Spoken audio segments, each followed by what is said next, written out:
أعوذ بالله من الشيطان الرجيم. بسم الله الرحمن الرحيم.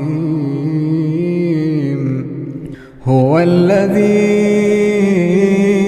أنزل عليك الكتاب منه آيات محكمات هن الكتاب وأخر متشابهات فأما الذين في قلوبهم زيغ فيتبعون ما تشابه منه ابتغاء الفتنة وابتغاء تأويله وما يعلم تأويله إلا الله والراسخون في العلم يقولون آمنا به كل من عند ربنا وما يذكر إلا أولو الألباب. نماز کسوف کیا ہے؟ ہمارے ہاں یہ نظریہ اور یہ عقیدہ جڑ پکڑ چکا ہے کہ نبی صلی اللہ علیہ وسلم کا سایہ نہیں تھا، بلکہ یہاں تک لوگ کہہ دیتے ہیں کہ آپ کے گنبد کا سایہ بھی نہیں ہے. جی میرے بھائی، آپ مدینہ میں بیٹھے ہوئے سایہ نظر آیا کہ نہیں آیا؟ اور میرے بھائی وہ جو کہتے ہیں کہ آپ نور تھے اور جبریل علیہ السلام اس وقت نہیں آتے عائشہ جب تم نے نیند والا لباس پہن رکھا ہو. صحابہ کرام کے کسی صحیح قول میں آپ کو بقیع قبرستان کا نام جنت البقیع نہیں ملے گا. میرے بھائی، اس قبرستان میں تو عبداللہ ابن ابی منافقوں کا سردار بھی دفن ہوا تھا. میرے بھائی، یہ ہے قبرستان میں جانے کے آداب. دین جو ہے ہمارا مردوں عورتوں سب کے لیے ہے. نماز تہجد زیادہ سے زیادہ کتنی پڑھ سکتے ہیں؟ شیخ ابن باز، شیخ ابن عثیمین جو سعودی عرب کے بہت بڑے دو مفتی گزرے ہیں، کسی کے ہاتھ بیعت کے متعلق بتائیں. مثلا کسی بزرگ کی بیعت کرنا، کہتے ہیں کہ ایک بوری کھاد کی نقد قیمت 1700 روپے ہے. اگر ادھار پر ہم اس کو 1900 روپے دیتے ہیں. میں پاکستان سے حج کے لیے آیا ہوں. مجھے ایک دوست نے قرآن پاک کی آیات لکھی ہوئی چادر کے لیے کہا ہے. صبح کی نماز جس مسجد میں پڑھی جاتی ہے، کیا وہاں اشراق پڑھنا ضروری ہوتا ہے؟ نماز جنازہ کا کیا طریقہ ہے؟ سفر میں قصر نماز پڑھی جاتی ہے تو کیا وتر کی نماز کا کیا طریقہ ہے؟ پاکستان میں لوگ محرم اور سفر کے مہینہ میں شادی بیاہ سے گریز کرتے ہیں، ایسا کرنا ٹھیک ہے یا غلط؟ ہمیں مسجد نمرہ عرفات میں امام صاحب کے خطبہ کی آواز سنائی نہیں دے رہی تھی. یہ 786 کیا چیز ہے میرے بھائی کہ اگر آپ جناب حسین کو امام کہتے ہیں تو ابو بکر صدیق کو امام کیوں نہیں کہتے؟ میں ایک بیمار آدمی ہوں، میرے کمرے میں 5 حاجی صاحبان رہتے ہیں جو کہ مجھے جان بوجھ کر ٹینشن دیتے رہتے ہیں. میں کیا کروں؟ وضو کن چیزوں سے ختم ہو جاتا ہے؟ ریاکاری یا دکھاوے سے کیسے بچیں، خاص طور پر حاجی پکارنے سے؟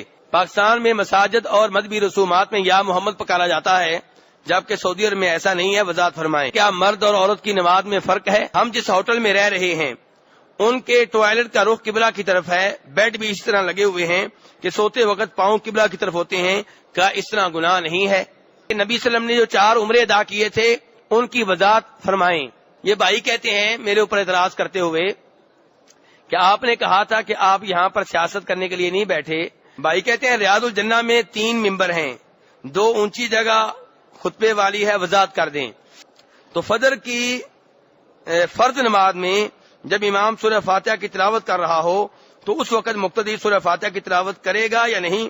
اگر کرے تو طریقہ بتا دیں. کالی مہندی لگانا جائز ہے یا نہیں؟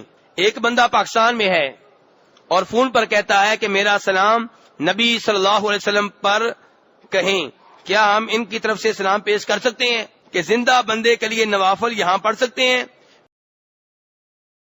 السلام علیکم. ان الحمد للہ نحمده ونستعینه ونستغفره ونعوذ باللہ من شرور انفسنا ومن سیئات اعمالنا من يهده الله فلا مضل له ومن يضلل فلا هادي له أشهد أن لا إله إلا الله وحده لا شريك له وأشهد أن محمدا عبده ورسوله أما بعد فإن خير الحديث كتاب الله وخير الهدي هدي محمد صلى الله عليه وسلم وشر الأمور محدثاتها وكل محدثة بدعة وكل بدعة ضلالة وكل ضلالة في النار۔ میرے بھائیو، آپ جانتے ہیں کہ گزشتہ روز میں قبرستان اور قبروں کے تعلق سے گفتگو کر رہا تھا کہ نماز کسوف قائم ہو گئی۔ نماز کسوف کیا ہے بہت سے لوگ نہیں جانتے، لیکن ہم سب اللہ تبارک و تعالیٰ کا شکر ادا کرتے ہیں کہ اللہ نے ہمیں یہ نماز مسجد نبوی میں پڑھنے کا موقع عنایت فرمایا، اور بہت سے بھائی جو اس نماز کے نام سے بھی نہ واقف تھے انہیں یہ نماز پڑھنے کا موقع مل گیا، اور وہ بھی جناب رسول اکرم صلی اللہ علیہ وسلم کی مسجد میں۔ میرے بھائی، آپ نے دیکھا کہ 2 رکعتیں پڑھائی گئیں، ہر رکعت میں 2 رکوع ہوئے، اور ہر رکوع کے بعد دوبارہ قرات شروع ہو جاتی تھی۔ یہ نماز کسوف کا طریقہ ہے، بلکہ ایک رکعت میں 3 رکوع بھی ہو سکتے ہیں، 4 بھی ہو سکتے ہیں۔ امام صاحب نے 2 کروائے ہیں، یہ بھی جائز ہیں، اور 3 کروائے جائیں تو وہ بھی ٹھیک ہیں، 4 ہوں تو وہ بھی ٹھیک ہیں۔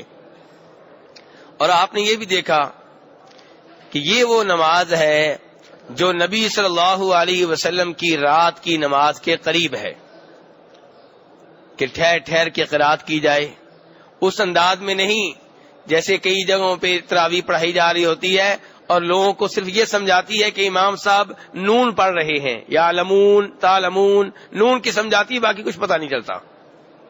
تو میرے بھائی، یہ قرآن پاک سے محبت کا اظہار نہیں ہے۔ قرآن پاک کی تلاوت ایسے کی جاتی ہے جیسے یہاں پہ کی گئی۔ نبی صلی اللہ علیہ وسلم کے زمانے میں جب یہ گرہن لگا تو یہ وہ دن تھا جس دن آپ کے بیٹے ابراہیم فوت ہوئے۔ اب میرے بھائی، لوگوں نے یہ سوچا کہ نبی کے بیٹے ہیں، لگتا ہے ان کے فوت ہونے کی وجہ سے سورج کو گرہن لگا ہے۔ یہ بات مدینہ میں پھیل گئی تو نبی صلی اللہ علیہ وسلم نے ارشاد فرمایا، ان الشمس والقمر آیتان من آیات اللہ، اللہ کی کائنات میں بڑی نشانیاں ہیں، ان نشانیوں میں سے 2 نشانیاں سورج اور چاند ہیں۔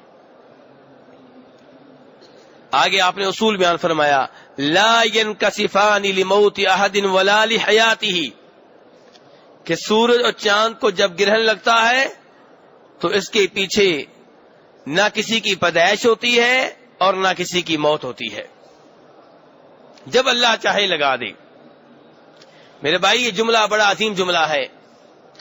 ان لوگوں کے لیے اس جملے میں عبرت ہے جو ایسی کتابیں پڑھتے رہتے ہیں جس میں قصے کہانیاں ہی ہوتے ہیں، اور پوری زندگی ان قصے کہانیوں میں گزار دیتے ہیں۔ مثلا کہ فلاں شہر کے بزرگ صاحب جو تھے انہوں نے مچھلی کھانی تھی اور آگ کا بندوبست نہیں تھا، تو انہوں نے سورج کو قریب کر لیا، سورج کو قریب کر لیا اور پھر مچھلی بھون لی اور کھا لی۔ سورج نہ ہوا، تماشا ہوا۔ تو میرے بھائی، یہاں پہ کیا کہہ رہے ہیں نبی صلی اللہ علیہ وسلم کہ میرا بیٹا ابراہیم، اس کی فوتگی کا گرہن سے کوئی تعلق، کوئی واسطہ نہیں ہے، بلکہ فرمایا لا ينکسفان لموت احد ولا لحیاتہ، کہ ان کو کسی کی بھی موت یا پیدائش کی وجہ سے گرہن نہیں لگتا، کسی بھی۔ اس میں نبی بھی آ گئے، ولی بھی آ گئے، انسان بھی آ گئے، جن بھی آ گئے، شہداء بھی آ گئے، صالحین بھی آ گئے۔ نبی صلی اللہ علیہ وسلم تو ایسے عقائد کی نفی کر رہے ہیں، اور اس سے بدتر عقائد ہماری کتابوں میں لکھے ہوئے ہیں، جن کو ہم بڑے پیار و محبت سے پڑھتے ہیں، بڑی عقیدت سے پڑھتے ہیں۔ ان سے بڑی باتیں ہماری کتابوں میں لکھی ہوئی ہیں، اور ایسی کتابیں بڑے ذوق و شوق سے پڑھی جاتی ہیں۔ میرے بھائی، جہاں اللہ نے آپ کے اوپر کل یہ احسان کیا کہ یہ نماز جو پہلے کبھی آپ نے نہیں پڑھی تھی، اللہ نے پڑھنے کا موقع دیا اور مسجد نبی میں موقع دیا، وہاں پہ آپ کو یہ بھی معلوم ہونا چاہیے کہ امام صاحب نے بعد میں خطبہ پڑھا ہے، اور خطبے میں تقریباً ان کے وہی الفاظ تھے جو الفاظ نبی صلی اللہ علیہ وسلم کے تھے جب آپ نے یہ نماز پڑھائی تھی، اور انہوں نے اس حدیث کو ذکر کیا ہے، اور یہ صحیح حدیث ہے کہ سورج کو گرہن کسی کی موت کی وجہ سے، کسی کی پیدائش کی وجہ سے نہیں لگتا۔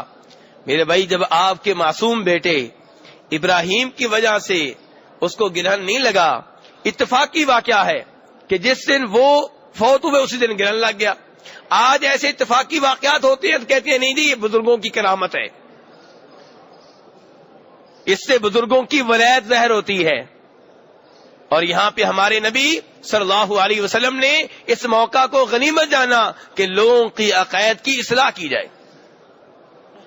میرے بھائی، اس اصول کو ذہن میں بٹھا لیں، آپ کے جگہ بے جگہ کام آئے گا۔ ایسے کتنے ہی شعبدے، کتنی ایسی باتیں لوگ زہر کرتے ہیں اور ہم فوری طور پہ ان کے قائل ہو جاتے ہیں کہ یہ بہت بڑا ولی ہے، گویا کہ شریعت نے ولایت کا معیار یہ بتایا ہے کہ شعبدہ بازی ہو۔ اگر ولایت کے معیار یہ ہے تو نعوذ باللہ پھر صحابہ کرام تو شاید اس معیار پہ پورے نہیں اترتے۔ ان کے پاس تو شعبدے بازیاں نہیں تھیں، وہ تو اللہ سے ڈرنے والے، اللہ کی عبادت کرنے والے، قرآن و حدیث کے اوپر عمل کرنے والے، اللہ کی محبت کو دل میں بٹھانے والے، اللہ کے رسول کی محبت کو دل میں بٹھانے والے، یہ چیزیں ان میں بدرجہ تم موجود تھیں۔ لیکن شعبدے بازیاں کہ یہ ہوا وہ ہوا، غیبی باتیں بتانا، یہ چکر ان میں نہیں تھا۔ تو بہرحال میرے بھائی، اس نماز میں ہمارے لیے کئی سبق ہیں۔ اس کے بعد امام صاحب نے اس حدیث کو مکمل کرتے ہوئے نبی صلی اللہ علیہ وسلم کے یہ الفاظ بیان فرمائے کہ آپ نے کہا تھا کہ جب تم دیکھو کہ سورج یا چاند کو گرہن لگا ہوا ہے تو کیا کرو؟ ہائے، ہمارا میڈیا ہمیں کہاں لے گیا ہے؟ ہمارا میڈیا ہمیں بتاتا ہے کہ جب گرہن لگے دوربینیں لے لو، ساحل سمندر پہ آ جاؤ، عورتوں کو ساتھ لے لو، بے پردہ عورتوں کو، ننگے چہرے والی عورتوں کو، جنہوں نے ایسی شلواریں پہنی ہوتی ہیں جن سے ان کے پاؤں بھی نظر آ رہے ہوتے ہیں، ٹانگیں بھی نظر آ رہی ہوتی ہیں، ان کو لے کے ساحل سمندر پہ پہنچ جاؤ اور اس کا نظارہ کرو۔ کہاں لے گیا ہمارا میڈیا؟ کیا یہ مسلمانوں کا میڈیا ہے؟ یہ مسلمانوں کا میڈیا ہے؟ نبی صلی اللہ علیہ وسلم تو یہ بتا رہے ہیں کہ جب یہ منظر دیکھو اللہ سے رجوع کرو، توبہ کرو، استغفار کرو، نماز پڑھو، صدقہ خیرات کرو، اور نماز میں لگے رہو جب تک یہ گرہن ختم نہ ہو جائے۔ اللہ کے رسول تو یہ بتا رہے ہیں کہ اس حالت میں کیا کرو؟ مسجد میں آ جاؤ، اس حالت میں کیا کرو؟ صدقہ خیرات کرو، اللہ سے دعائیں کرو، توبہ استغفار کرو۔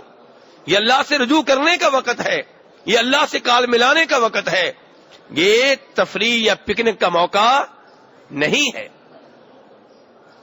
تو میرے بھائی، آئندہ جب آپ اپنے ملک میں ہوں اور آپ کو پتا چلے کہ آج گرہن لگنا ہے یا لگ جائے تو آپ کا کردار کیا ہونا چاہیے؟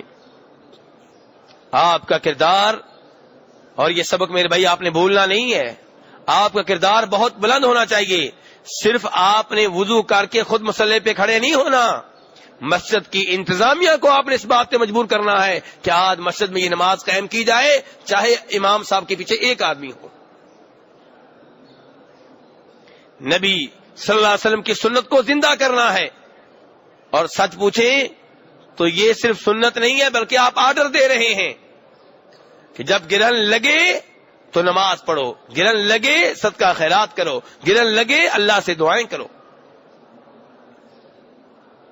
اور اسی دوران امام صاحب نے وہ حدیث بھی بیان کی جس حدیث میں ایک اور لحاظ سے ہمارے ایک اور عقیدے کی اصلاح ہوتی ہے۔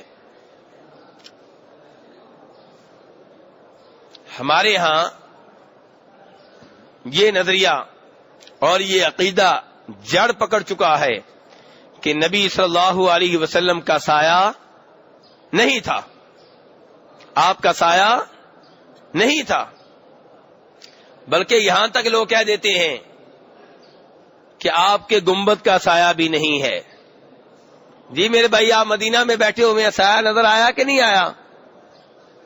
نہیں، آپ کی بات بتا رہی ابھی آپ سایہ نہیں دیکھ سکے۔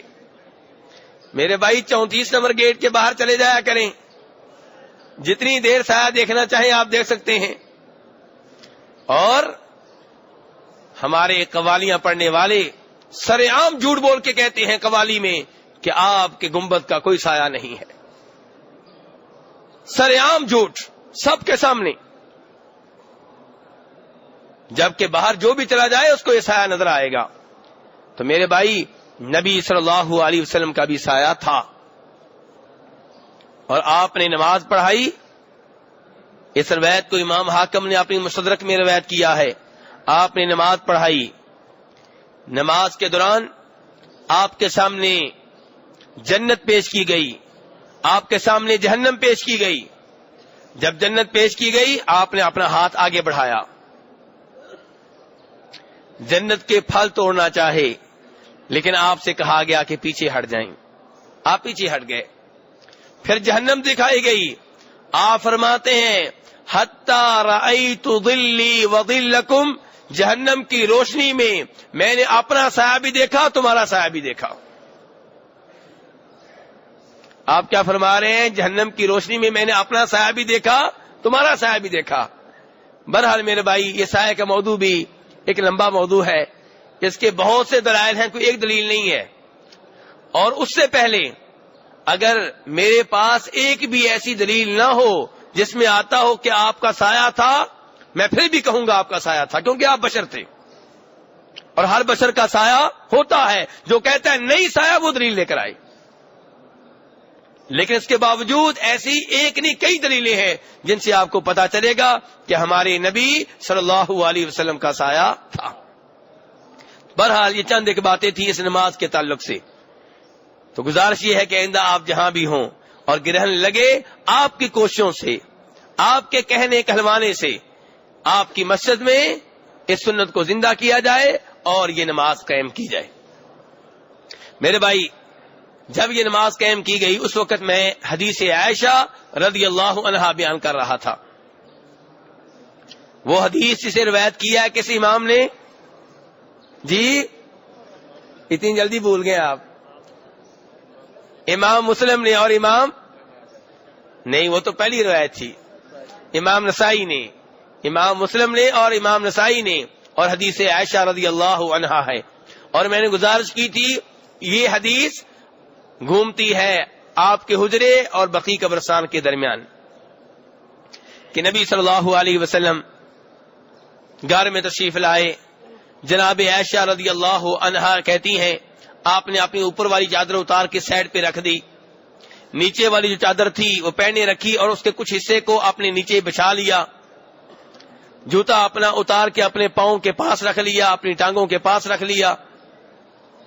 اور جناب عائشہ کہتی ہیں کہ جب آپ نے یہ سمجھا کہ میں سو چکی ہوں، جب آپ نے یہ سمجھا کہ میں سو چکی ہوں، تب آپ آرام سے اٹھے، آرام سے چادر پہنی، آرام سے جوتا پہنا، آرام سے دروازہ کھولا، آرام سے دروازہ بند کیا اور بقیع قبرستان میں تشریف لے گئے.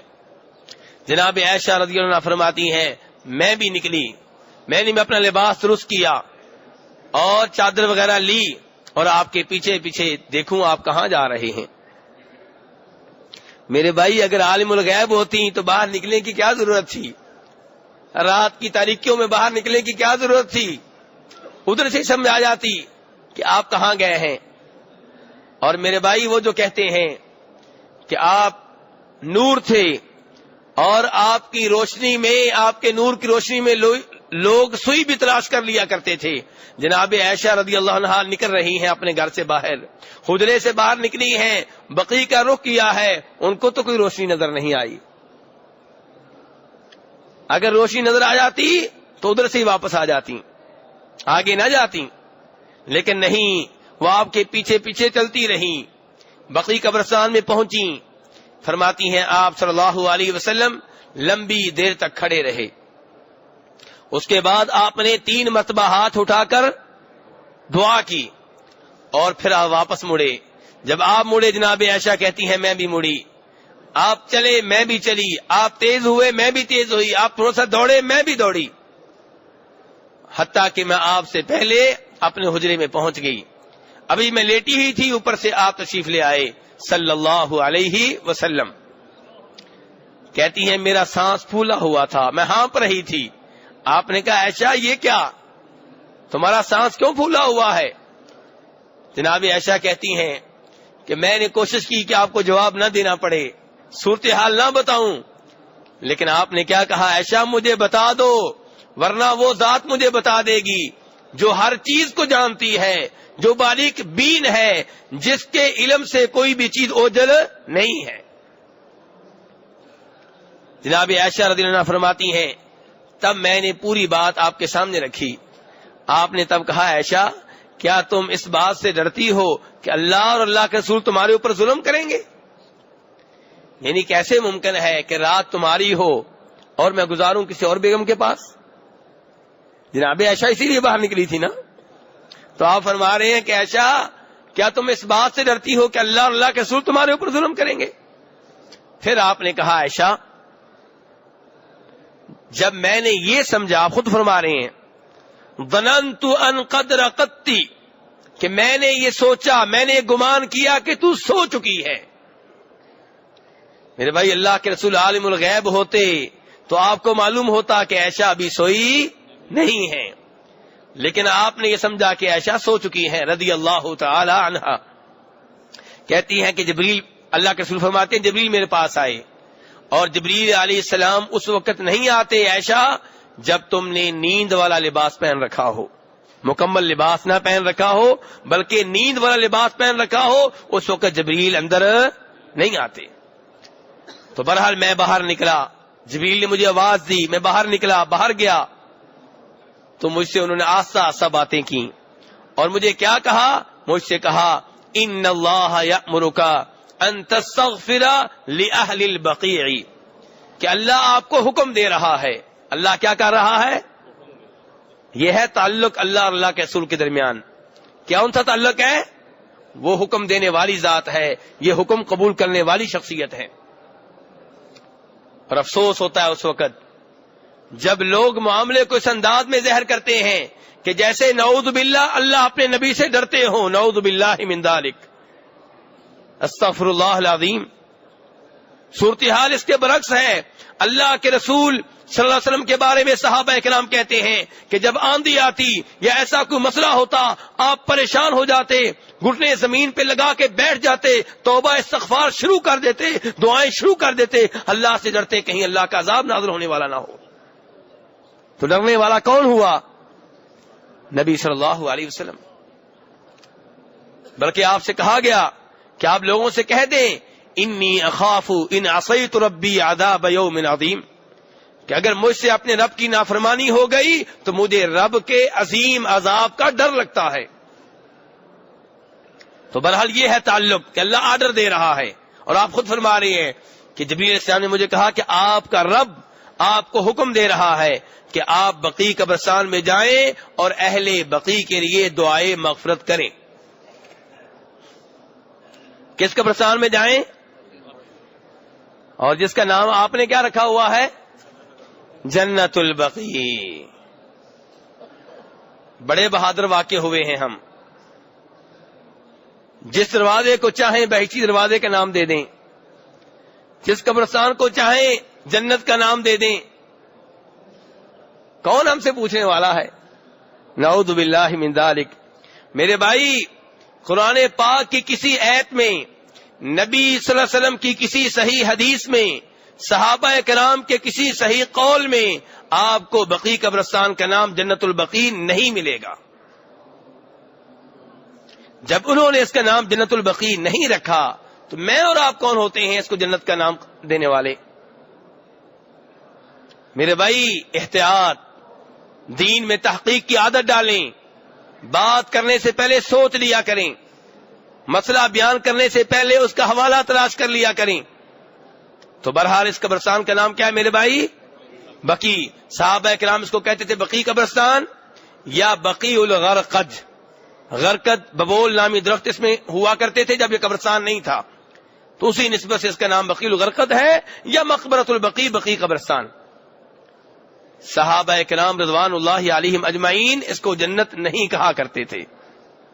تو اسی میرے بھائی آپ اس کو جنت نہ کہا کریں۔ جب آپ جنت کہتے ہیں عقیدت کے نام پہ، محبت کے نام پہ، جذبات کے نام پہ، اس کا بہت نقصان ہوتا ہے۔ کیا نقصان ہوتا ہے؟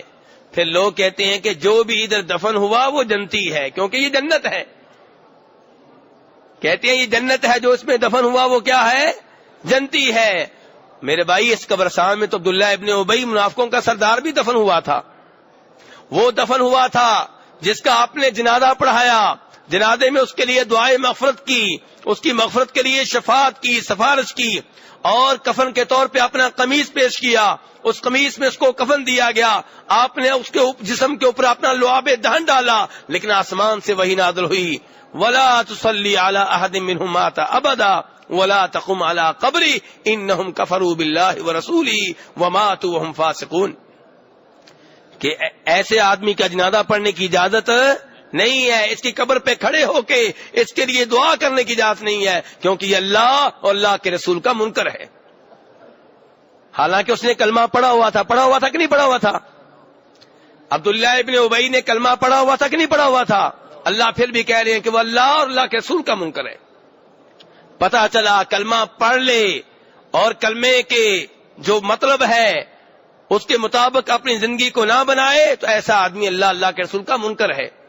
جو یہ کہے لا الہ الا اللہ، اللہ کے سوا کوئی عبادت کا حقدار نہیں ہے، پھر دعا جو سب سے بڑی عبادت ہے وہ قبر والوں سے کرے، قبر والوں سے بیٹا مانگے، قبر والوں سے شفا مانگے، قبر والوں سے شفاعت مانگے، ان سے استغفار کی درخواست کرے، قبر کا طواف کرے، قبر کے نام پہ جانور ذبح کرے، قبر کے نام پہ منتے مانے.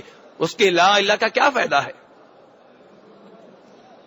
اس کے لا الہ کا کوئی فائدہ نہیں ہے عبادت کے ساتھ میرے بھائی. جیسے عبداللہ ابن ابی کو لا الہ الا اللہ محمد رسول اللہ پڑھنے کا کوئی فائدہ نہیں ہوا، اور بقیع قبرستان میں دفن ہونے کا کوئی فائدہ نہیں ہوا. میرے بھائی جب آپ اس کو کہتے ہیں کہ جنت ہے، اس کا کیا نقصان ہوتا ہے؟ اس کا نقصان یہ ہوتا ہے پھر لوگوں کو یہ ثابت کرنے کے لیے کہ واقعی جنت ہے بڑی لمبی چوڑی باتیں گڑنا پڑتی ہیں. پھر وہ کہتے ہیں جی اگر اس میں کوئی ایسا آدمی دفن کر دیا جائے جو پکا سچا مسلمان نہ ہو تو رات کو فرشتے آتے ہیں یا پتہ نہیں کون آتا ہے، ان کی روح کو اٹھاتا ہے، جسم کو اٹھاتا ہے، کہیں اور لے جاتا ہے، کسی اور قبرستان کی روحوں کو ادھر لا کے دفن کر دی جاتا ہے. اتنی لمبی چوڑی باتیں کیوں کرنا پڑتی ہیں؟ اس لیے کہ آپ نے اس قبرستان کا نام جنت رکھا ہے. اور پہلی غلطی نہ کریں تو باقی غلطیاں نہیں کرنا پڑیں گی، لیکن جب ایک کرتے ہیں پھر باقی بھی کرنا پڑتی ہیں. جھوٹ کو سچ ثابت کرنے کے لیے کئی اور جھوٹ بولنے پڑتے ہیں. اس لیے میرے بھائی دین میں احتیاط سے کام لیا کریں. یہ کس کا دین ہے؟ نبی صلی اللہ علیہ وسلم کا دین ہے. بہرحال میرے بھائی میں بات کر رہا تھا کہ آپ بقیع قبرستان میں گئے تو اس لیے بقیع قبرستان میں جانا کس کی سنت ہوئی؟ نبی صلی اللہ علیہ وسلم کی سنت ہوئی. اور یہاں سے شاید وہ بھائی جو ابھی نئے آئے ہیں، جو میرے پہلے دروس میں نہیں تھے، شاید کوئی بھائی یہ سوچے کہ نبی صلی اللہ علیہ وسلم اہل بقیع کے لیے دعائے مغفرت کرنے کے لیے گئے تو آج آپ کی قبر پہ جا کے ہم بھی کہہ سکتے ہیں کہ آپ ہمارے لیے استغفار کریں، آپ ہماری شفاعت کیجئے گا. کیوں میرے بھائی کہہ سکتے ہیں؟ آئیے بخاری شریف کی حدیث آپ کے سامنے رکھ دوں. کس کتاب کی حدیث ہے میرے بھائی؟ جناب عائشہ رضی اللہ عنہا کہتی ہیں کہ میں نے رسول اکرم صلی اللہ علیہ وسلم سے گزارش کی، وا رأسا، ہائے میرا سر. آپ نے فرمایا عائشہ ذاکی لو کان وانا حی فاستغفر لک وادعو لک. عائشہ اگر تمہیں کچھ ہو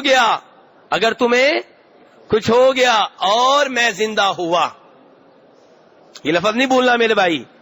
آپ کہہ رہے ہیں اگر تمہیں کچھ ہو گیا اور میں زندہ ہوا تو تمہارے لیے استغفار کروں گا، تمہارے لیے دعائیں کروں گا، تمہارے لیے مغفرت کی دعا کروں گا، بخشش کی اللہ سے درخواست کروں گا. جناب عائشہ رضی اللہ عنہ نے آگے سے کہا اللہ کا رسول لگتا ہے کہ آپ چاہتے ہیں کہ میں فوت ہو جاؤں. پیار و محبت سے کہا.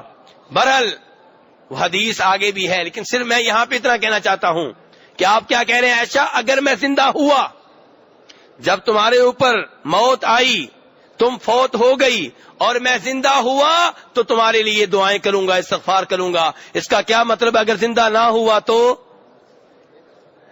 پھر بھی دعا ہو سکتی ہے، پھر بھی استغفار ہو سکتا ہے، تو پھر یہ لفظ بولنے کا کیا مطلب ہے کہ میں زندہ ہوا؟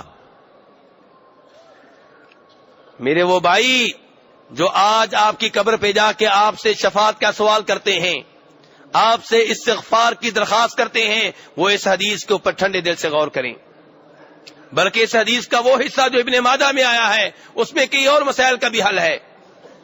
آج اگر بیگم فوت ہو جائے، خاوند کے اوپر پابندی لگ جاتی ہے کہ اسے دیکھ نہیں سکتا، اسے ہاتھ نہیں لگا سکتا، اور اگر خاوند فوت ہو جائے، بیگم کے اوپر پابندی لگ جاتی ہے کہ وہ اسے دیکھ نہیں سکتی، اسے ہاتھ نہیں لگا سکتی۔ لیکن ابن ماجہ کی اسی روایت میں یہ بھی اضافہ ہے، آپ نے فرمایا اگر تمہیں کچھ ہوا میں تمہیں غسل دوں گا، کیا کروں گا؟ غسل دوں گا، کفن پہناؤں گا اور تمہارے لیے دعائیں کیا کروں گا۔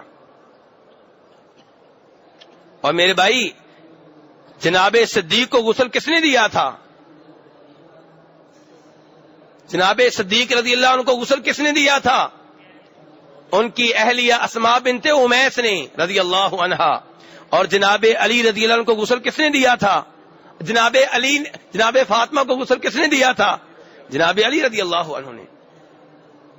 تو بہرحال میرے بھائی، کہنے کا مطلب یہ ہے کہ آپ جب تک حیات تھے، زندہ تھے، آپ مسلمانوں کے لیے دعائے مغفرت کیا کرتے تھے۔ بقیع قبرستان میں گئے، آپ نے ان کے لیے دعا کی، 3 بار کی، ہاتھ اٹھا کر دعا کی۔ تو قبرستان میں جا کر ہاتھ اٹھا کر دعا کر سکتے ہیں، لیکن قبرستان وہ ہو جہاں پہ شرک نہ ہو رہا ہو، جہاں پہ سر عام شرک ہو رہا ہو، لوگ کسی قبر والے سے بیٹے مانگ رہے ہوں، شفا مانگ رہے ہوں، اس سے کہہ رہے ہوں کہ ہماری کھوٹی قسمت کھری کر دے، وہاں آپ ہاتھ اٹھا کر دعا کرنے سے اجتناب کریں، تاکہ یہ نہ سمجھا جائے کہ آپ بھی اس عمل میں شریک ہیں۔ بلکہ اگر آپ وہاں جاتے ہیں تو شرک سے روکنے کے لیے جائیں، اگر روکنے کی طاقت نہیں ہے تو ایسی قبر پہ نہ جائیں جہاں پہ سر عام شرک ہو رہا ہو۔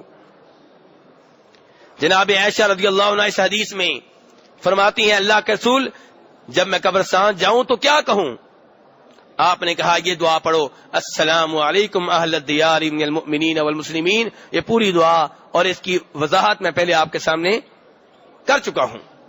تو بہرحال میرے بھائی، یہ ہے قبرستان میں جانے کے آداب، اور بقیع قبرستان میں جانا آپ کی سنت ہے۔ شہدائے احد کے قبرستان کی زیارت کرنا آپ کی سنت ہے، لیکن میں شہدائے احد کا قبرستان کہہ رہا ہوں، پہاڑ نہیں کہہ رہا۔ حالانکہ پہاڑ کے بارے میں بھی صحیح حدیث آتی ہیں، فرمایا نبی صلی اللہ علیہ وسلم نے احد پہاڑ ہم سے محبت کرتا ہے اور ہم اس سے محبت کرتے ہیں۔ احد پہاڑ کی محبت سب کے دل میں ہونی چاہیے، لیکن احد کے پاس جانے کی وجہ، جو مسنون وجہ ہے، وہ شہدائے احد کی قبرستان کی زیارت ہے، احد پہاڑ کی زیارت نہیں ہے۔ لیکن جب آپ جائیں گے، وہاں پہ پہنچ جائیں گے، احد پہاڑ بھی دیکھیں آپ، اور احد پہاڑ کو دیکھ کر اندازہ کریں کہ ایک جنازہ پڑھنے کا کتنا ثواب ہوتا ہے۔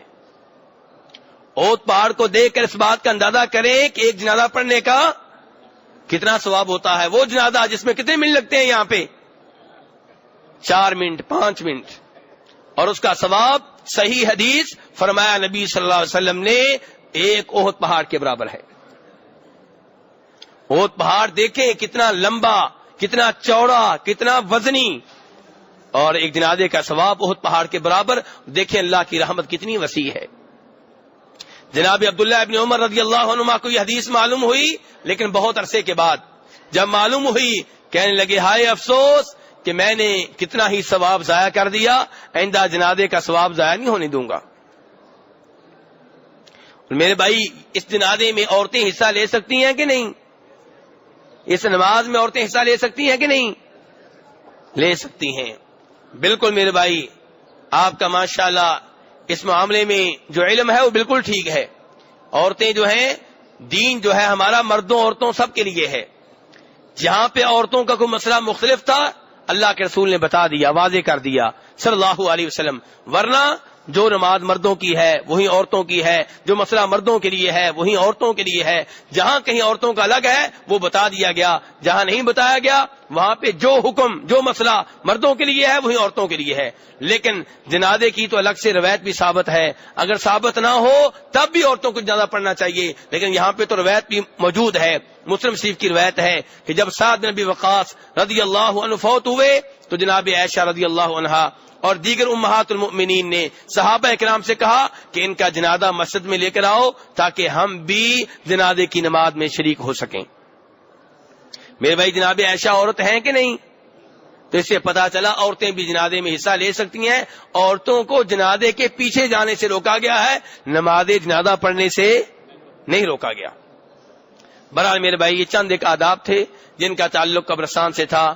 میں اسی پہ درس کا اختتام کرتا ہوں کیونکہ سوال بہت جمع ہو چکے ہیں، 4-5 دنوں کے جواب جو ہیں، سوال جو ہیں وہ میرے پاس جمع ہیں۔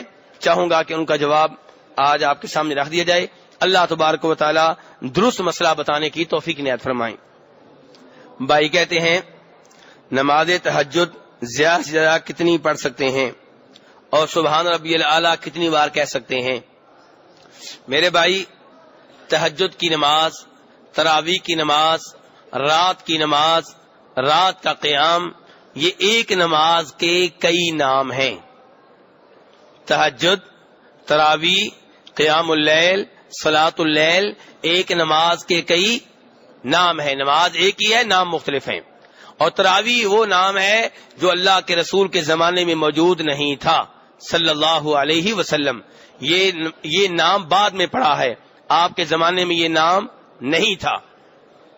مشہور و معروف حنفی عالم دین علامہ انور شاہ کاشمیری بخاری شریف کی شرح فیض الباری میں فرماتے ہیں کہ میں اس نتیجے تک پہنچا ہوں کہ واقعی تہجد اور تراویح ایک نماز کے دو نام ہیں۔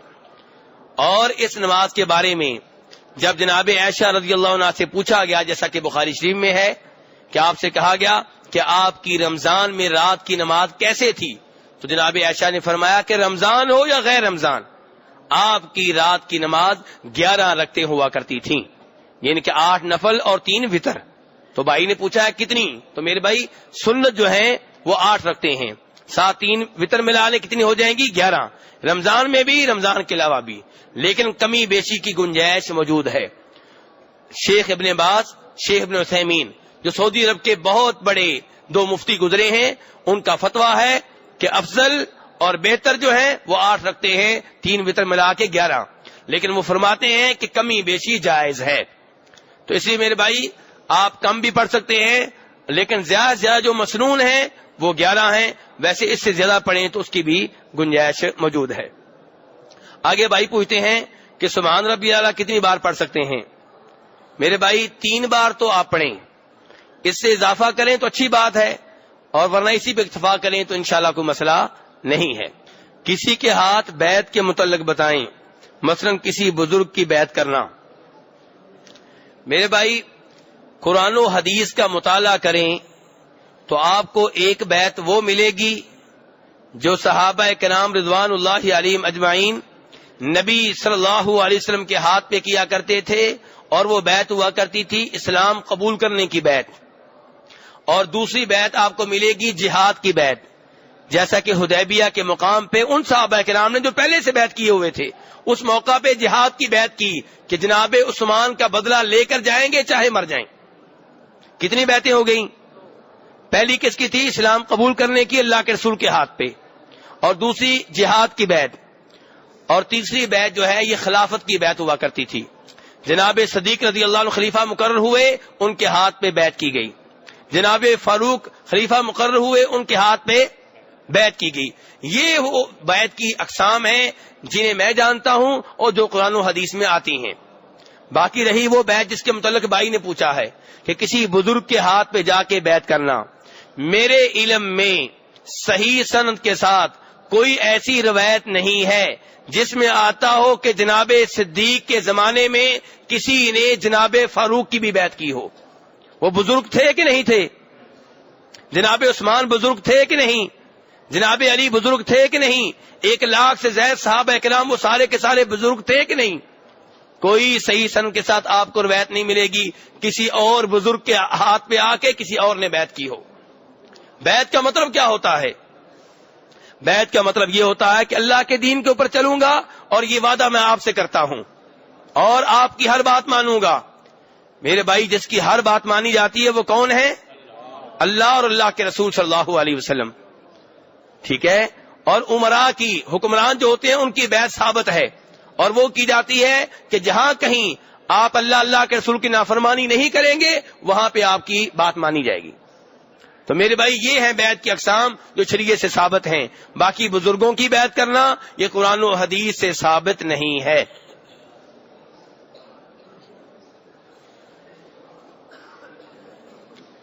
یہ بھائی پوچھتے ہیں کاروبار کے بارے میں سوال ہے. کہتے ہیں کہ ایک بوری کھاد کی نقد قیمت 1700 روپے ہے. اگر ادھار پر ہم اس کو 1900 روپے دیتے ہیں فصل گندم یا کپاس کے لیے تقریباً 4 یا 5 ماہ کے لیے, تو کیا یہ صحیح ہے؟ کیا یہ جائز ہے؟ میرے بھائی جب کوئی چیز آپ ادھار پہ دیں اور اس وجہ سے قیمت بڑھائیں کہ آپ ادھار پہ دے رہے ہیں تو اکثر علماء کرام کے نزدیک یہ جائز ہے. شرط یہ ہے کہ آپ جس سے یہ معاہدہ کر رہے ہیں اس کے ساتھ کوئی بات فائنل کر لیں. یہ نہیں کہ اس نے کہا جی قرض نقد دیں گے تو 1700 اور ادھار 1900, تو آپ لے کے چلے گئے اور کوئی فیصلہ نہیں ہوا. فیصلہ کر کے جائیں کہ اب آپ ادھار لے کے جا رہے ہیں نقد لے کر جا رہے ہیں. ایک بات, اگر آپ ادھار لے کر چلے گئے اور ادھار وقت مقررہ سے لیٹ ہو گیا اور معاہدے میں شامل ہے کہ لیٹ ہونے کی وجہ سے پیسے بڑھ جائیں گے تو سب کے نزدیک یہ سود ہے. سب کے نزدیک یہ کیا ہے؟ سود ہے اور یہ ناجائز ہے. اب رہا یہ مسئلہ کہ آپ نے فائنل کر لیا کہ میں ادھار پہ لے کر جا رہا ہوں اور جس سے لے کر جا رہے ہیں اس نے ادھار کی وجہ سے قیمت بڑھا دی, تو میں بتا چکا ہوں اکثر علماء کرام کے نزدیک یہ معاملہ جائز ہے, درست ہے, سود نہیں ہے. لیکن کچھ علماء کرام کہتے ہیں کہ یہ جو 200 روپیہ فالتو لیا گیا ہے یہ کس چیز کا ہے؟ چیز کی قیمت کیا ہے؟ 1700. یہ 200 روپیہ کس چیز کا ہے؟ کیا یہ وقت کے اوپر نہیں ہے؟ وہ کہتے ہیں یہ ایسے ہی ہے جیسے آپ کسی کو 100 ریال دیں اور کہیں کہ مہینے کے بعد 110 واپس کرنا ہوں گے. یہ 10 کس کے ہیں؟ وقت کے اوپر. وہ کہتے ہیں جیسے وہ سود ہے ایسے ہی یہ سود ہے. اور کچھ اور دلائل بھی ذکر کرتے ہیں. اس لیے احتیاط کا تقاضا یہی ہے کہ آپ اس معاملے سے اجتناب کریں. لیکن پھر بھی اگر کوئی کرتا ہے تو میں گزارش کر چکا ہوں کہ اکثر علماء کرام کے نزدیک یہ معاملہ جائز ہے. لیکن فرمایا نبی صلی اللہ علیہ وسلم نے ان الحلال بین والحرام بین, حلال چیزیں بالکل واضح ہیں, حرام چیزیں بھی واضح ہیں. وبینہما امور مشتبہات, حلال اور حرام کے درمیان میں کچھ معاملے مشکوک ہوتے ہیں. لا یعلمہن کثیر من الناس, جنہیں بہت سے لوگ نہیں جانتے. جو ان مشکوک معاملوں سے دور رہے گا وہ حرام سے بھی درجہ اولا دور رہے گا, اور جو مشکوک کاموں میں پڑ جائے گا خطرہ ہے کہ وہ حرام کاموں میں بھی پڑ سکتا ہے.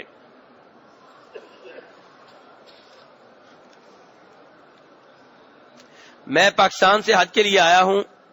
مجھے ایک دوست نے قرآن پاک کی آیات لکھی ہوئی چادر کے لیے کہا ہے کہ لیتے آئیں, میت کے اوپر ڈال کر قبرستان تک لے جانے کے لیے. مجھے اس کا ثواب ہوگا یا عذاب؟ لے کر جاؤں یا نہیں؟ جی میرے بھائی, بظاہر تو آپ یہی کہیں گے بھی قرآن پاک کی آیات لکھی ہوئی ہیں, اس میں کیا حرج ہے.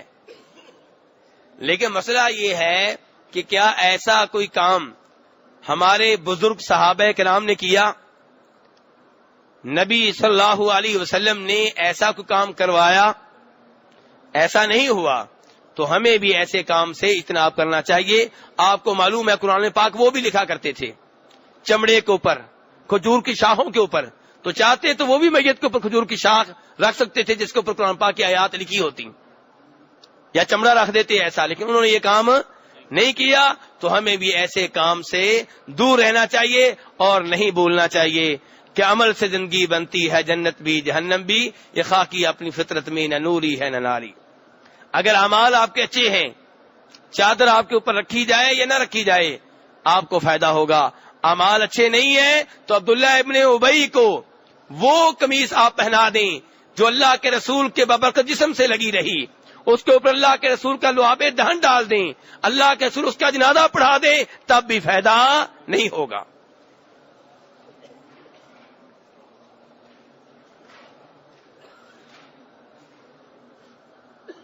بھائی کہتے ہیں صبح کی نماز جس مسجد میں پڑھی جاتی ہے کیا وہاں اشراق پڑھنا ضروری ہوتا ہے؟ کسی دوسری مسجد میں نہیں پڑھی جا سکتی؟ میرے بھائی کسی بھی مسجد میں بلکہ گھر میں بھی آپ پڑھ سکتے ہیں، لیکن اگر آپ ثواب لینا چاہتے ہیں وہ جس کے بارے میں فرمایا نبی صلی اللہ علیہ وسلم نے کہ جس نے فجر کی نماز پڑھی اور پھر وہ بیٹھا رہا اللہ کا ذکر کرتا رہا اور جب سورج نکل آیا تو نکلنے کے بعد اس نے 2 رکعتیں ادا کی تو اس کو مکمل حج اور مکمل عمرے کا ثواب ملے گا۔ اس ثواب کے لیے ضروری ہے کہ آپ اس مسجد میں بیٹھے رہیں، ٹھیک ہے؟ لیکن اگر آپ ویسے اشراق کی نماز کا سادہ ثواب لینا چاہتے ہیں تو کوئی مسئلہ نہیں، آپ چاہے اپنے گھر میں پڑھ لیں، چاہے کسی اور مسجد میں پڑھ لیں، چاہے اپنی دکان پہ پڑھ لیں، چاہے اسکول میں پڑھیں، چاہے دفتر میں پڑھیں، کوئی مسئلہ نہیں ہے۔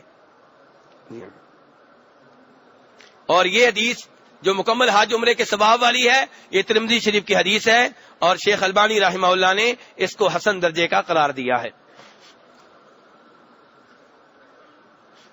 یہ ایک سوال ہے، اس کا جواب دینے میں کافی ٹائم لگے گا تو اس کو تھوڑا سا میں لیٹ کر دیتا ہوں، تھوڑا سا بس، نمبر انشاءاللہ آج ہی آئے گا اس کا۔ یہ بھائی کہتے ہیں میرا سوال یہ ہے کہ نماز جنازہ کا کیا طریقہ ہے اور کیا نماز جنازہ میں سورہ فاتحہ کی تلاوت بھی ہونا ضروری ہے؟ میرے بھائی نبی صلی اللہ علیہ وسلم کے صحابی جناب عبداللہ ابن عباس رضی اللہ عنہما نے جنازہ پڑھایا اور جنازے میں سورہ فاتحہ پڑھی اور لوگوں کو بتایا کہ میں نے اونچی آواز سے پڑھی ہے تاکہ تم علم ہو جائے کہ جنازے میں سورہ فاتحہ پڑھنا آپ کی سنت ہے۔ جنازے میں سورہ فاتحہ پڑھنا سنت ہے، اور سنت کا لفظ صحابہ کرام جب بولتے ہیں تو نبی صلی اللہ علیہ وسلم کی سنت کے اوپر بولتے ہیں۔ تو یہ کس کتاب کی روایت ہے؟ بخاری شریف کی۔ ایسے ہی نسائی شریف کی روایت ہے، ابو امامہ رضی اللہ عنہ سے، وہ بھی روایت کرتے ہیں کہ آپ نے جنازہ پڑھا اور اس میں سورہ فاتحہ پڑھی۔ اس لیے میرے بھائی پہلی تکبیر کے بعد امام بھی مقتدی بھی سب سورہ فاتحہ پڑھیں گے، دوسری تکبیر کے بعد امام اور مقتدی درود شریف پڑھیں گے، اور سب سے بہتر درود وہ ہے جو اللہ کے رسول نے سکھایا ہے جسے درود ابراہیمی کہتے ہیں، جو آپ تشہد میں پڑھتے ہیں۔ اور تیسری تکبیر کے بعد امام اور مقتدی میت کے لیے دعائیں کریں گے تاکہ اس کی بخشش کا سامان پیدا ہو، اور چوتھی تکبیر کے بعد امام صاحب سلام پھیر دیں گے۔ یہ ہے جنازے کا طریقہ۔ سلام ایک سائڈ پہ بھی پھیرنا جائز ہے، دونوں سائڈ پہ بھی پھیرنا جائز ہے، لیکن ایک سائڈ پہ سلام پھیرنے کی احادیث زیادہ واضح ہیں۔ آگے بھائی کا سوال ہے، سفر میں قصر نماز پڑھی جاتی ہے تو کیا وتر کی نماز کا کیا طریقہ ہے؟ کیا 1 رکعت پڑھی جا سکتی ہے؟ میرے بھائی وتر 3 رکعتیں بھی پڑھ سکتے ہیں، 5 بھی پڑھ سکتے ہیں، 1 بھی پڑھ سکتے ہیں، اور بہتر کیا ہے 3 ہے یا 5 ہے، ظاہر ہے جتنی زیادہ ہوں گی اتنی بہتر ہے، لیکن بہرحال 1 بھی پڑھی جا سکتی ہے۔ بلکہ بخاری شریف کی روایت ہے جناب امیر معاویہ رضی اللہ عنہ تو پڑھا ہی ایک ہی وتر پڑھا کرتے تھے، اور ان کی کسی نے شکایت لگا دی عبداللہ ابن عباس رضی اللہ عنہ کو، صحابی کی شکایت صحابی کے سامنے، تو عبداللہ ابن عباس نے کیا کہا کہ بھائی وہ فقیہ ہیں، دین کے عالم ہیں، یعنی کہ جو کر رہے ہیں درست ہے، ان کو پتہ ہے مسئلے کا۔ تو میرے بھائی اور نبی صلی اللہ علیہ وسلم کی کئی ایک احادیث ہیں جن میں آپ فرماتے ہیں کہ 2 رکعتیں پڑھتے رہو اور آخر میں 1 وتر پڑھ لو، اور یہ حدیث بھی آتی ہے کہ آپ 3 وتر پڑھتے، پہلے 2 رکعتیں پڑھتے پھر 1 پڑھتے، تو اصل وتر تو ایک ہی ہوتا ہے، 3 پڑھے پھر بھی اصل وتر تو ایک ہی ہے، 5 پڑھے پھر بھی اصل وتر تو ایک ہی ہے، ٹھیک ہے؟ تو بہرحال 1 وتر پڑھنا جائز ہے، بہتر 3 رکعت ہیں یا 5 رکعت ہیں۔ تو یہ آپ سفر میں بھی پڑھیں گے میرے بھائی۔ نبی صلی اللہ علیہ وسلم سفر میں فجر کی سنتیں اور وتر کی نماز ترک نہیں کیا کرتے تھے، سفر میں بھی وتر پڑھنے چاہیے اور سفر میں فجر کی سنتیں بھی پڑھنی چاہیے۔ باقی 4 نمازوں کی سنتیں جو ہیں وہ پڑھنے سے اجتناب کریں، کیونکہ بخاری مسلم کی روایت ہے، روایت کرتے ہیں جناب عبداللہ ابن عمر رضی اللہ عنہما کے بھتیجے، وہ کہتے ہیں کہ میں آپ کے ساتھ تھا، عبداللہ ابن عمر کے ساتھ تھا ایک سفر میں، تو انہوں نے نماز پڑھائی، قصر نماز پڑھائی، بعد میں آ کے اپنی سواری کے اوپر بیٹھ گئے، مڑ کر دیکھا تو لوگ نماز پڑھ رہے تھے، اپنے بھتیجے سے کہنے لگے کون سی نماز پڑھ رہے ہیں؟ انہوں نے کہا جی یہ سنتے پڑھ رہے ہیں۔ عبداللہ ابن عمر کہنے لگے کہ اگر میں نے سنتے پڑھنا ہوتی تو پھر میں فرض نماز پوری ہی پڑھتا، جب اللہ نے فرض نماز قصر کر دی ہے تو سنتے ہیں، فرض تو نہیں ہے، اور پھر کہنے لگے کہ میں نے اللہ کے رسول کے ساتھ نماز پڑھی، میں نے صدیق کے ساتھ نماز پڑھی، میں نے فاروق کے ساتھ نماز پڑھی، میں نے عثمان کے ساتھ نماز پڑھی رضی اللہ تعالی عنہم. وہ سارے کے سارے جب قصر نماز کرتے تھے سنتے نہیں پڑھتے تھے. لیکن عام نوافل جو ہیں، سنتوں کے علاوہ جو نوافل ہیں، وہ نبی صلی اللہ علیہ وسلم پڑھتے تھے، بلکہ اونٹنی کے اوپر بیٹھ کے پڑھتے تھے. حالانکہ اونٹنی میں قبلہ آگے پیچھے ہو جاتا ہے، لیکن نفلی نماز جو ہے وہ آپ پڑھ سکتے ہیں، ٹرین کے اوپر، گاڑی کے اوپر پڑھتے رہیں، کوئی مسئلہ نہیں ہے. تو لیکن جو سنتے ہیں، چونکہ وہ اللہ کے رسول نے نہیں پڑھی ہیں، فجر کے علاوہ باقی سنتے ہیں آپ نہ پڑھیں. بھائی کہتے ہیں عام طور پر پاکستان میں لوگ محرم اور سفر کے مہینہ میں شادی بیاہ سے گریز کرتے ہیں، ایسا کرنا ٹھیک ہے یا غلط؟ جی میرے بھائی، پہلا تو یہ ہے کہ بہتر ہوتا کہ آپ خود ہی بیان کر دیتے کہ کیوں پرہیز کرتے ہیں، کیوں گریز کرتے ہیں. محرم یا سفر کے مہینے میں شادی سے کیوں گریز کرتے ہیں؟ جناب عائشہ رضی اللہ عنہا فرماتی ہیں کہ میری شادی شوال کے مہینے میں ہوئی، بتاؤ مجھ سے زیادہ اچھے نصیب کس کے ہیں؟ یہ وہ کیوں کہہ رہی ہیں؟ کیونکہ اس زمانے میں لوگ سمجھتے تھے کہ شوال جو ہے منحوس مہینہ ہے. تو جناب عائشہ نے ان کے اس عقیدے کو ٹھیک کرنے کے لیے کہا میری شادی شوال کے مہینے میں ہوئی، بتاؤ مجھ سے اچھے نصیب کس کے ہیں؟ تو میرے بھائی یہ سب خرافات ہیں. مسلمان کا عقیدہ اتنا کمزور نہیں ہونا چاہیے کہ کسی دن کو منحوس سمجھے، کسی ہفتے کو منحوس سمجھے، کسی سال کو منحوس سمجھے. ایسا نہیں ہونا چاہیے، بلکہ جو یہ عقیدہ رکھتا ہے کہ وہ دن جو ہے ذاتی طور پہ نفع و نقصان دیتا ہے تو وہ شرکیہ اس کا عقیدہ ہے. مسلمان کا عقیدہ اتنا کمزور نہیں ہونا چاہیے کہ بدھ کے دن کوئی کام نہیں کرنا منحوس دن ہے، محرم کے مہینے میں نہیں کرنا، سفر کے مہینے میں نہیں کرنا. نہیں میرے بھائی، یہ سب غلط باتیں ہیں. محرم کے مہینے میں آپ کیوں نہیں کرتے؟ کیونکہ اس مہینے میں شہادت ہوئی کن کی؟ جناب حسین رضی اللہ عنہ کی.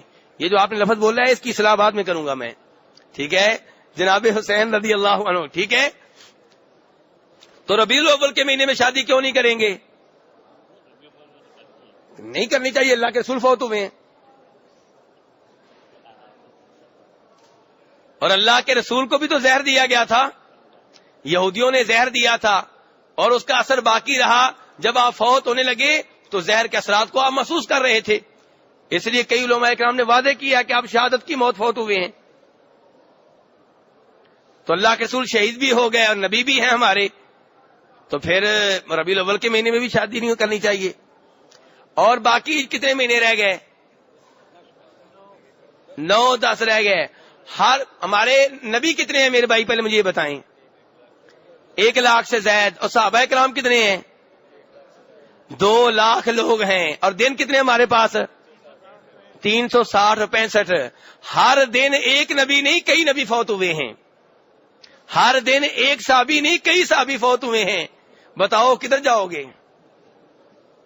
لگا دو پابندیاں، ٹھیک ہے جی؟ نہ محرم میں شادی، نہ کسی اور مہینے میں شادی. شادی رہنے ہی دے میرے خیال میں، ٹھیک ہے؟ بس ماتم ہی کرتے رہیں، اللہ معاف فرمائے. میرے بھائی ایسے نہیں کرنا چاہیے. مسلمان کو ایسے کاموں سے روکا گیا ہے. شریعت دیکھیں کیا کہتی ہے مسلمان سے کہ جب فوت ہو جائے ماتم نہیں کرنا، رخسار نہیں پیٹنے، اپنے بال نہیں نوچنے، گریبان کو نہیں پھاڑنا. شریعت تو یہ ہدایات دیتی ہے ہمیں. ہم کس راہ پہ چل نکلے ہیں میرے بھائی؟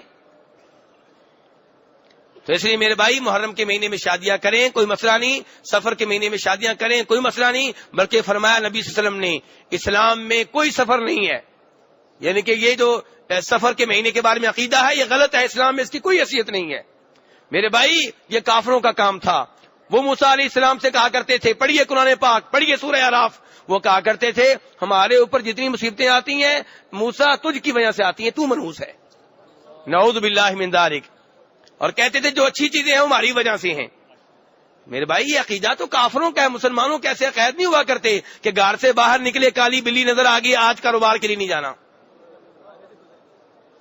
گھر سے باہر نکلے کالا کتا نظر آ گیا نہیں جی آج شادی کی تاریخ مقرر کرنے کے لیے نہیں جائیں گے. اسلام میں بدفعلی نہیں ہے، نیک فعلی ہے. اسلام میں بدفعلی نہیں ہے بلکہ فرمایا نبی صلی اللہ علیہ وسلم نے کہ مجھے نیک فال اچھی لگتی ہے. کیا مطلب نیک فال؟ نیک فال سے مراد وہ نہیں ہے طوطوں والوں کے پاس جانا، یہ مطلب نہیں ہے اس کا، دھیان سے کوئی غلط مطلب نہ نکال لے. نیک فال کا مطلب جب آپ سے پوچھا گیا آپ نے فرمایا الکلمۃ الطیبہ، اچھی بات اس سے نیک فال لینا. کیا مطلب؟ آپ نکلے جناب آج بیٹی کی شادی کی تاریخ مقرر کرنی ہے اور کوئی آدمی مل گیا راستے میں، کہاں جا رہے ہیں چودھری صاحب؟ جی بیٹی کی شادی کی تاریخ مقرر کرنے کے لیے. جائیں، اللہ برکت ڈالے آپ کی بیٹی کی شادی میں، اللہ اس کے نصیب اچھے بنائے. تو آپ اس کے کلمات سن کے خوش ہوئے ہیں، آپ کا حوصلہ مزید بڑا ہے. یہ اسلام چاہتا ہے کہ کام کرنے کے لیے آپ جا رہے تھے، جب کسی نے اچھا کلمہ کہہ دیا آپ کی ہمت اور بن گئی، لیکن کام کے لیے جائیں کوئی برا کلمہ کہہ دیا واپس آ جائیں. اسلام یہ نہیں چاہتا. اس کو اسلام شرک سے ملاتا ہے اور اس کی اسلام ترغیب دیتا ہے. تو اس لیے میرے بھائی اسلام میں کیا ہے؟ نیک فال، اچھا شگون، اور بد شگونی، بدفالی، اس کا اسلام سے کوئی تعلق نہیں ہے. تو اس لیے شادی جب چاہیں آپ کریں، کوئی مسئلہ نہیں ہے. ہر مہینے میں کر سکتے ہیں، ہر دن کر سکتے ہیں، کسی دن یہ پابندی نہیں ہے، کسی وقت یہ پابندی نہیں ہے. اور جن کا عقیدہ اتنا کمزور ہے وہ اپنے عقائد کی اصلاح کریں. جی کوئی بات نہیں میرے بھائی، اگر کوئی فیر لگ گیا، بھائی کہتے ہیں کچھ لوگ فیر مار دیتے ہیں محرم میں شادی کریں تو. میرے بھائی اگر اس وجہ سے کوئی فیر مارتا ہے تو عقیدے کی اصلاح کرتے ہوئے آپ فوت ہو گئے تو شہادت کی موت ہوگی انشاءاللہ. لیکن میں یہ نہیں کہتا کہ ضرور آپ اس وجہ سے یعنی کہ موت کو قبول کریں. آپ ایسے لوگوں کے عقیدے کی اصلاح کریں. ابھی تک آپ کے محلے میں ایسے لوگ کیوں رہتے ہیں جن کا عقیدہ اتنا کمزور ہے؟ اس کے ذمہ دار آپ اور میں ہیں. کیا ہم ان کو نہیں سمجھاتے؟ ہم جیتتے رہتے ہیں، ہم ڈرتے رہتے ہیں. وہ چاول بیچتے ہیں ہمیں محرم کے، وہ گھوڑا نکالتے ہیں، سب کچھ کرتے ہیں، ہم انہیں بالکل نہیں سمجھاتے. میرے بھائی حسب استطاعت کوئی نہ کوئی انداز اختیار کر کے تبلیغ کرنی چاہیے، سمجھانا چاہیے. میں یہ نہیں کہتا آپ ان سے لڑیں، میں کہتا ہوں اخلاق اور پیار و محبت سے سمجھائیں، تحفہ ان کو دیں، ان کو قریب کریں اپنے. ابھی آپ جائیں گے ان کو زمزم دیں، کھجوریں دیں، ہندو کو دیں، شیعہ کو دیں، سکھ کو دیں. یہ بھی مسئلہ حل کر دوں. کئی لوگ یہ بھی پریشان رہتے ہیں نا کہ دینا جائز ہے کہ نہیں جائز ہے. تو اس لیے یہ چیزیں دیں، ان کو قریب کریں اور ان کے عقائد کی اصلاح کریں.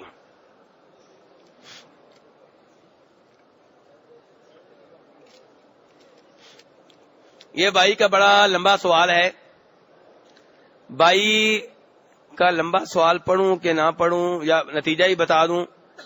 بھائی کہتے ہیں ہمیں مسجد نمرہ عرفات میں امام صاحب کے خطبہ کی آواز سنائی نہیں دے رہی تھی، اور اس سے پہلے بھائی نے سب سے اوپر لکھا ہے 786. کیا لکھا ہے؟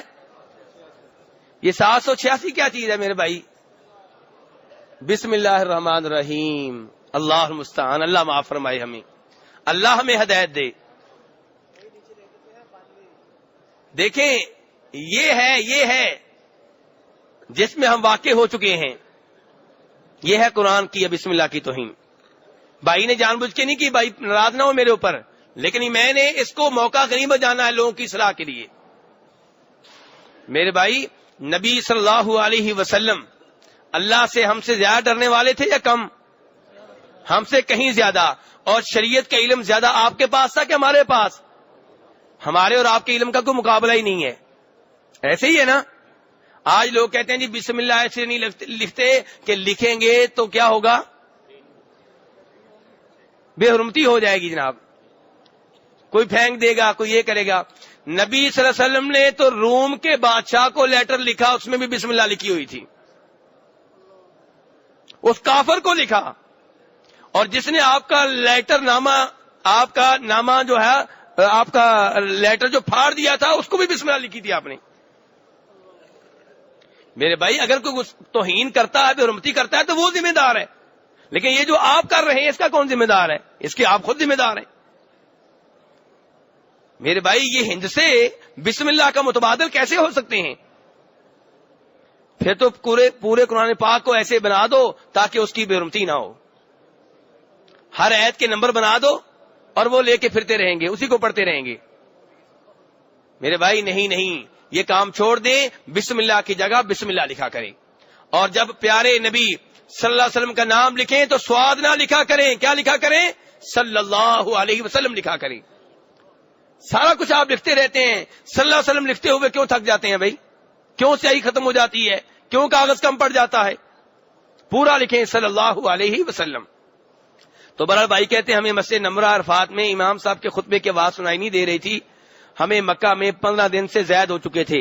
ہمارے ٹینٹ کیمپ میں ایک امام صاحب نے 4 رکعت ظہر اثر اپنے وقت پڑھانے کا کہا، امام صاحب کے پیچھے ہم نے 4 رکعت ظہر ادا کی۔ اسی کے بعد ہمارے ٹینٹ میں موجود ایک امام صاحب نے کہا کہ چونکہ آپ صلی اللہ علیہ وسلم، یہاں بھائی نے سواد لکھا ہے، آپ صلی اللہ علیہ وسلم نے 2 رکعت پڑھائی تھی، لہذا ہم 2 رکعت قصر پڑھیں گے۔ ایک آدمی جو کہ 4 رکعت پہلے ہمارے ساتھ پڑھ چکا تھا، اس نے ہمارے امام صاحب سے 2 رکعت والے امام کے پیچھے بھی نماز پڑھنے کی اجازت مانگی، جو کہ انہوں نے دے دی۔ دونوں امام صاحبان کا قیام 15 دن سے زیادہ مکہ میں ہو چکا تھا۔ وضاحت کریں کہ کون سا عمل درست تھا؟ میرے بھائی وہی عمل سنت کے قریب ہے، سنت کے مطابق ہے جو اللہ کے رسول نے کیا ہے۔ نبی صلی اللہ علیہ وسلم نے عرفات، مزدلفہ، مینا میں 2 رکعتیں پڑھائی تھیں، اور آپ کے پیچھے حج میں مکہ کے لوگ بھی تھے، اور مکہ کے لوگ مسافر نہیں تھے۔ آپ نے ان سے یہ نہیں کہا کہ تم اپنی نماز مکمل کر لو، بلکہ موطا امام مالک کی روایت ہے کہ جناب عمر فاروق رضی اللہ عنہ جب حج کے لیے آئے تو انہوں نے بیت اللہ میں جب نماز پڑھائی تو انہوں نے اہل مکہ سے کہا کہ ہم مسافر لوگ ہیں، تم اپنی نماز پوری کرو۔ اور روایت کو بیان کرنے والے زید بن اسلم تابعی کہتے ہیں کہ جب عمر فاروق نے مینا اور مزدلفہ عرفات میں نماز پڑھائی، مجھے نہیں پتا کہ آپ نے وہاں پہ بھی یہ لفظ استعمال کیے ہوں، یعنی کہ اگر وہاں بھی استعمال کیے ہوتے تو ہم تک پہنچتے۔ وہ کہنا چاہتے ہیں ان کے بارے میں ایسی کوئی رپورٹ نہیں ملی، جبکہ مکہ کے بارے میں رپورٹ ہے کہ مکہ میں کہا کہ جو مکہ والے ہیں نماز پوری کر لیں۔ تو پتہ چلا مینا مزدلفہ عرفات میں جو قصر کی جاتی ہے اس کا تعلق سفر سے نہیں ہے، حج سے ہے، اور حج میں جو بھی ہیں وہ قصر کریں گے، چاہے مکہ کے ہوں، چاہے پاکستان کے ہوں، چاہے انڈیا کے ہوں۔ اور جو حج میں نہیں ہے اور مکہ کا ہے، سامان بیچنے کے لیے آیا ہے، وہ پوری نماز پڑھے گا۔ تو یہ ہے میرے بھائی سنت طریقہ۔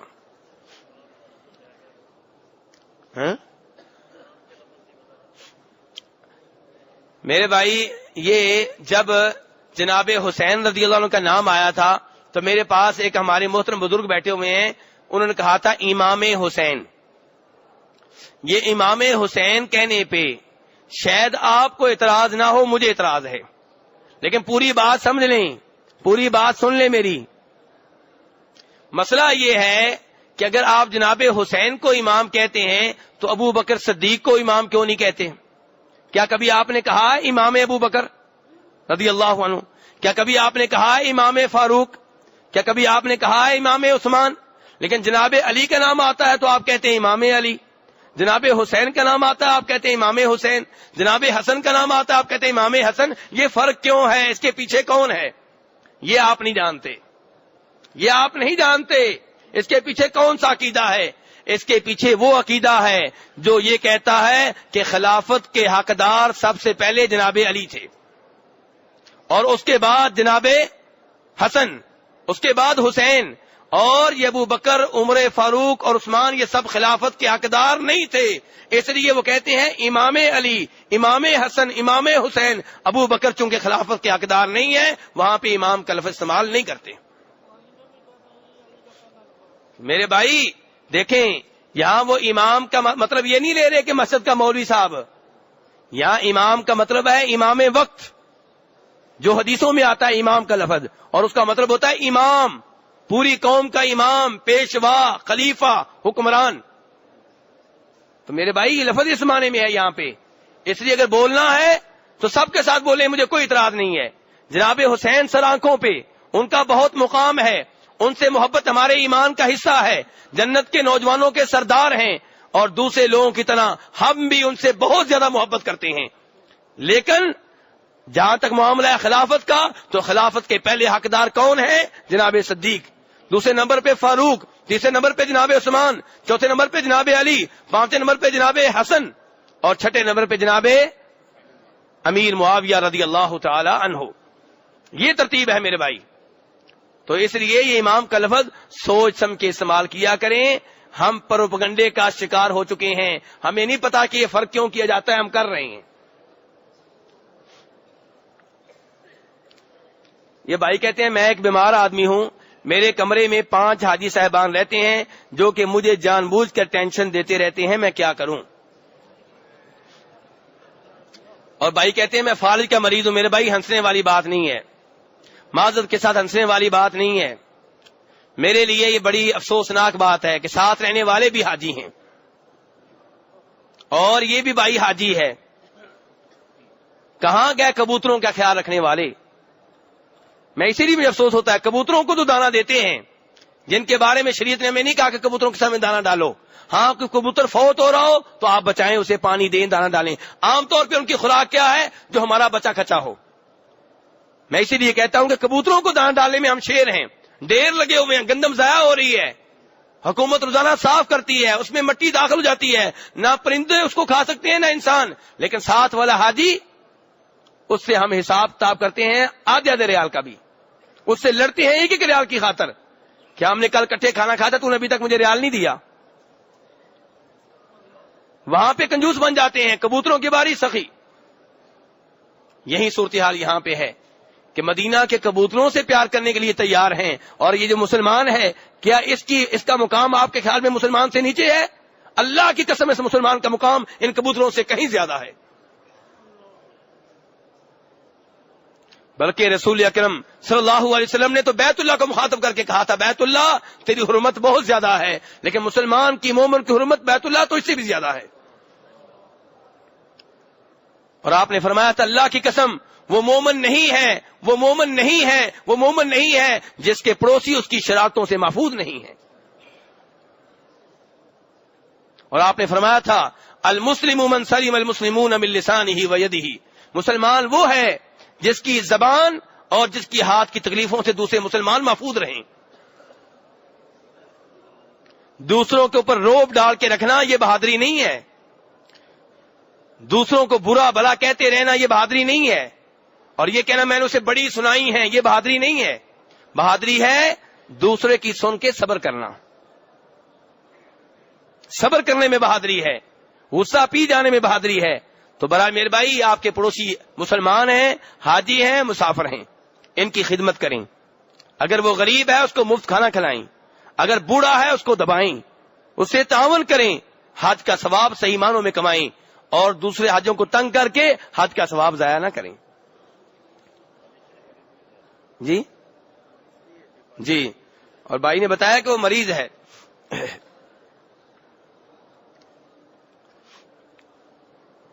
یہ بھائی کہتے ہیں مسجد حرام اور مسجد نبی میں وضو کرنے کے بعد کچھ کھا لیا جائے تو کلی کرنے کے لیے اس کو کہاں جانا چاہیے؟ میرے بھائی جہاں آپ مناسب سمجھیں، جو جگہ آپ کو بہتر نظر آئے وہاں جا کے آپ کلی کر لیں۔ چکناہٹ والی چیزوں سے کلی کر لینی چاہیے۔ آگے بھائی کہتے ہیں وضو کن چیزوں سے ختم ہو جاتا ہے؟ میرے بھائی پیشاب کر لینے سے، پخانہ کر لینے سے، اور نیچے سے اگر ہوا نکل جائے وضو ٹوٹ جاتا ہے، ایسے ہی منی نکل جانے سے، ایسے ہی جو قطرے ہوتے ہیں مرد کی شرمگاہ سے نکلتے ہیں پیشاب کے بعد، ان سے بھی وضو ٹوٹ جاتا ہے۔ ایسے ہی آپ اپنی بیگم سے کھیل رہے ہیں، بوسہ کنار کر رہے ہیں تو آپ کے پانی کے قطرے نکل آئے، ان سے بھی وضو ٹوٹ جاتا ہے۔ ایسے ہی میرے بھائی شرمگاہ کو آپ نے ہاتھ لگا لیا، درمیان میں کوئی کپڑا بھی نہیں ہے، اس سے بھی وضو ٹوٹ جاتا ہے۔ اور صحیح بات یہ ہے کہ اونٹ کا گوشت کھانے سے بھی وضو ٹوٹ جاتا ہے۔ ایسے ہی اگر آپ کو وہ نیند آ گئی جس نیند میں آپ کو ذرا بھی ہوش نہیں ہے، آپ کے ہاتھ میں قلم ہے گر گیا آپ کو پتہ نہیں ہے، آپ کے پاس کوئی باتیں کر رہا ہے آپ کو یہ بھی نہیں پتا کہ آواز آ رہی کہ نہیں آ رہی، باتیں سمجھ آنا نہ آنا بات کی بات ہے، اس قدر گہری نیند آپ سوئے ہوئے ہیں تو اس سے بھی وضو ٹوٹ جاتا ہے۔ تو یہ چند ایک چیزیں میں نے ذکر کی ہیں کہ جن سے وضو ٹوٹ جاتا ہے۔ آگے بھائی کہتے ہیں ریاکاری یا دکھاوے سے کیسے بچیں، خاص طور پر حاجی پکارنے سے؟ میرے بھائی جب لوگ آپ کو شروع میں حاجی کہنا چاہیں، آپ کہیں مجھے حاجی نہ کہو تو آئندہ کوئی نہیں کہے گا، لیکن شروع میں آپ خاموش ہو گئے تو آئندہ بھی پھر لوگ کہتے رہیں گے۔ تو جیسے جیسے آپ کو حاجی کہا جائے گا ویسے ویسے آپ کہیں گے میں واقعی حاجی ہوں، ٹھیک ہے؟ تو پھر آپ میں وہی میں نے جو پہلے بھی بات کی تھی، آپ کہیں گے کہ پتہ نہیں میں نے کتنا بڑا کام کر لیا ہے، جبکہ صورتحال یہ ہے۔ اللہ اکبر۔ جناب عائشہ رضی اللہ عنہ فرماتی ہیں کہ میں نے اللہ کے رسول سے پوچھا، اے اللہ کے رسول، اللہ تبارک و تعالی فرماتے ہیں سورہ مومنون میں والذین یؤتون ما آتوا وقلوبهم وجلة انہم الی ربہم راجعون اولئک یسارعون فی الخیرات وہم لہا سابقون۔ اے اللہ کے رسول، یہ کون لوگ ہیں جن کے بارے میں اللہ کہہ رہا ہے کہ وہ اللہ کی راہ میں دیتے ہیں جو بھی دیتے ہیں جبکہ دل ان کے کانپ رہے ہوتے ہیں، ڈر رہے ہوتے ہیں۔ عائشہ نے کہا اللہ کے رسول یہ کون ہے جو اللہ کی راہ میں دیتے ہیں پھر ڈر بھی رہے ہوتے ہیں؟ کیا یہ چور ہیں، ڈاکو ہیں، بدکار ہیں؟ کون لوگ ہیں یہ؟ اللہ کے رسول نے فرمایا صدیق کی بیٹی، یہ چور نہیں ہے، یہ ڈاکو نہیں ہے، یہ بدکار نہیں ہے، یہ پکے سچے مسلمان ہیں، اللہ کی راہ میں دیتے ہیں، ڈر یہ لگتا ہے کہ پتہ نہیں وہ قبول کرے کہ نہ کرے۔ آپ نے 2 لاکھ 3 لاکھ روپیہ لگا دیا، آپ نے ٹائم لگا دیا، اس نے قبول کیا یا نہیں کیا ہمیں کیا پتا۔ ابراہیم علیہ السلام، اسماعیل علیہ السلام کون ہیں؟ 2 نبی ہیں، اور عمل کیا کر رہے ہیں؟ بیت اللہ کی تعمیر۔ آپ نے تو صرف طواف کیا ہے نا، انہوں نے اس کو تعمیر کیا ہے، اور دعا کیا کر رہے ہیں؟ ربنا تقبل منا، یا اللہ قبول کر لیں۔ تو بات یہ نہیں ہے کہ آپ نے حج کیے کتنے کیے ہیں، بات یہ ہے کہ اللہ نے قبول بھی کوئی کیا ہے کہ نہیں کیا۔ بات یہ نہیں ہے کہ آپ نے نمازیں کتنی پڑھی ہیں، بات یہ ہے کہ کوئی نماز اللہ کے ہاں شرف قبولیت اس نے پایا یا نہیں پایا کسی نماز نے۔ یہ مسئلہ ہے میرے بھائی۔ پاکستان میں مساجد اور مذہبی رسومات میں یا محمد پکارا جاتا ہے، جبکہ سعودی عرب میں ایسا نہیں ہے، وضاحت فرمائیں۔ میرے بھائی اگر دلیل آپ نے بنانا ہے ملک کو تو یقیناً سعودی عرب پاکستان سے بہتر ہے، ایسے ہی ہے نا۔ اگر آپ نے یہ کہنا ہے کہ دین پاکستان کا لوں یا سعودیہ کا لوں تو یقیناً مکہ مدینہ کا دین پاکستان کے دین سے بہتر ہے، اور اگر دلائل کی طرف آنا ہے تو پھر بھی جو یہاں پہ ہوتا ہے وہ ٹھیک ہے۔ نبی صلی اللہ علیہ وسلم کو پکاریں تو کیوں پکاریں؟ آپ تو فوت ہو چکے ہیں، کیوں پکاریں؟ میرے بھائی آپ کو جو زندگی حاصل ہے وہ برزخ والی زندگی ہے، اس کا دنیا کی زندگی سے کوئی تعلق، کوئی واسطہ، کوئی لنک نہیں ہے۔ صحابہ کرام رضوان اللہ علیہم اجمعین آپ کے فوت ہونے کے بعد آپ کو پکارا نہیں کرتے تھے کسی حاجت کے لیے، کسی مسئلے کے لیے۔ اس لیے اپنی حاجات کے لیے، اپنے مسائل کے لیے، اپنی مشکلات کے لیے پکارنا ہے تو کس کو پکارے؟ اللہ تعالیٰ کو۔ یا اللہ کہہ سکتے ہیں، کیوں نہیں؟ اللہ کو پکارنا چاہیے۔ اللہ کو پکارنا عبادت ہے، دعا ہے۔ اللہ کو پکارنا عبادت ہے، دعا ہے۔ تو اللہ کو جتنا پکاریں گے اتنا رب راضی ہوگا۔ جی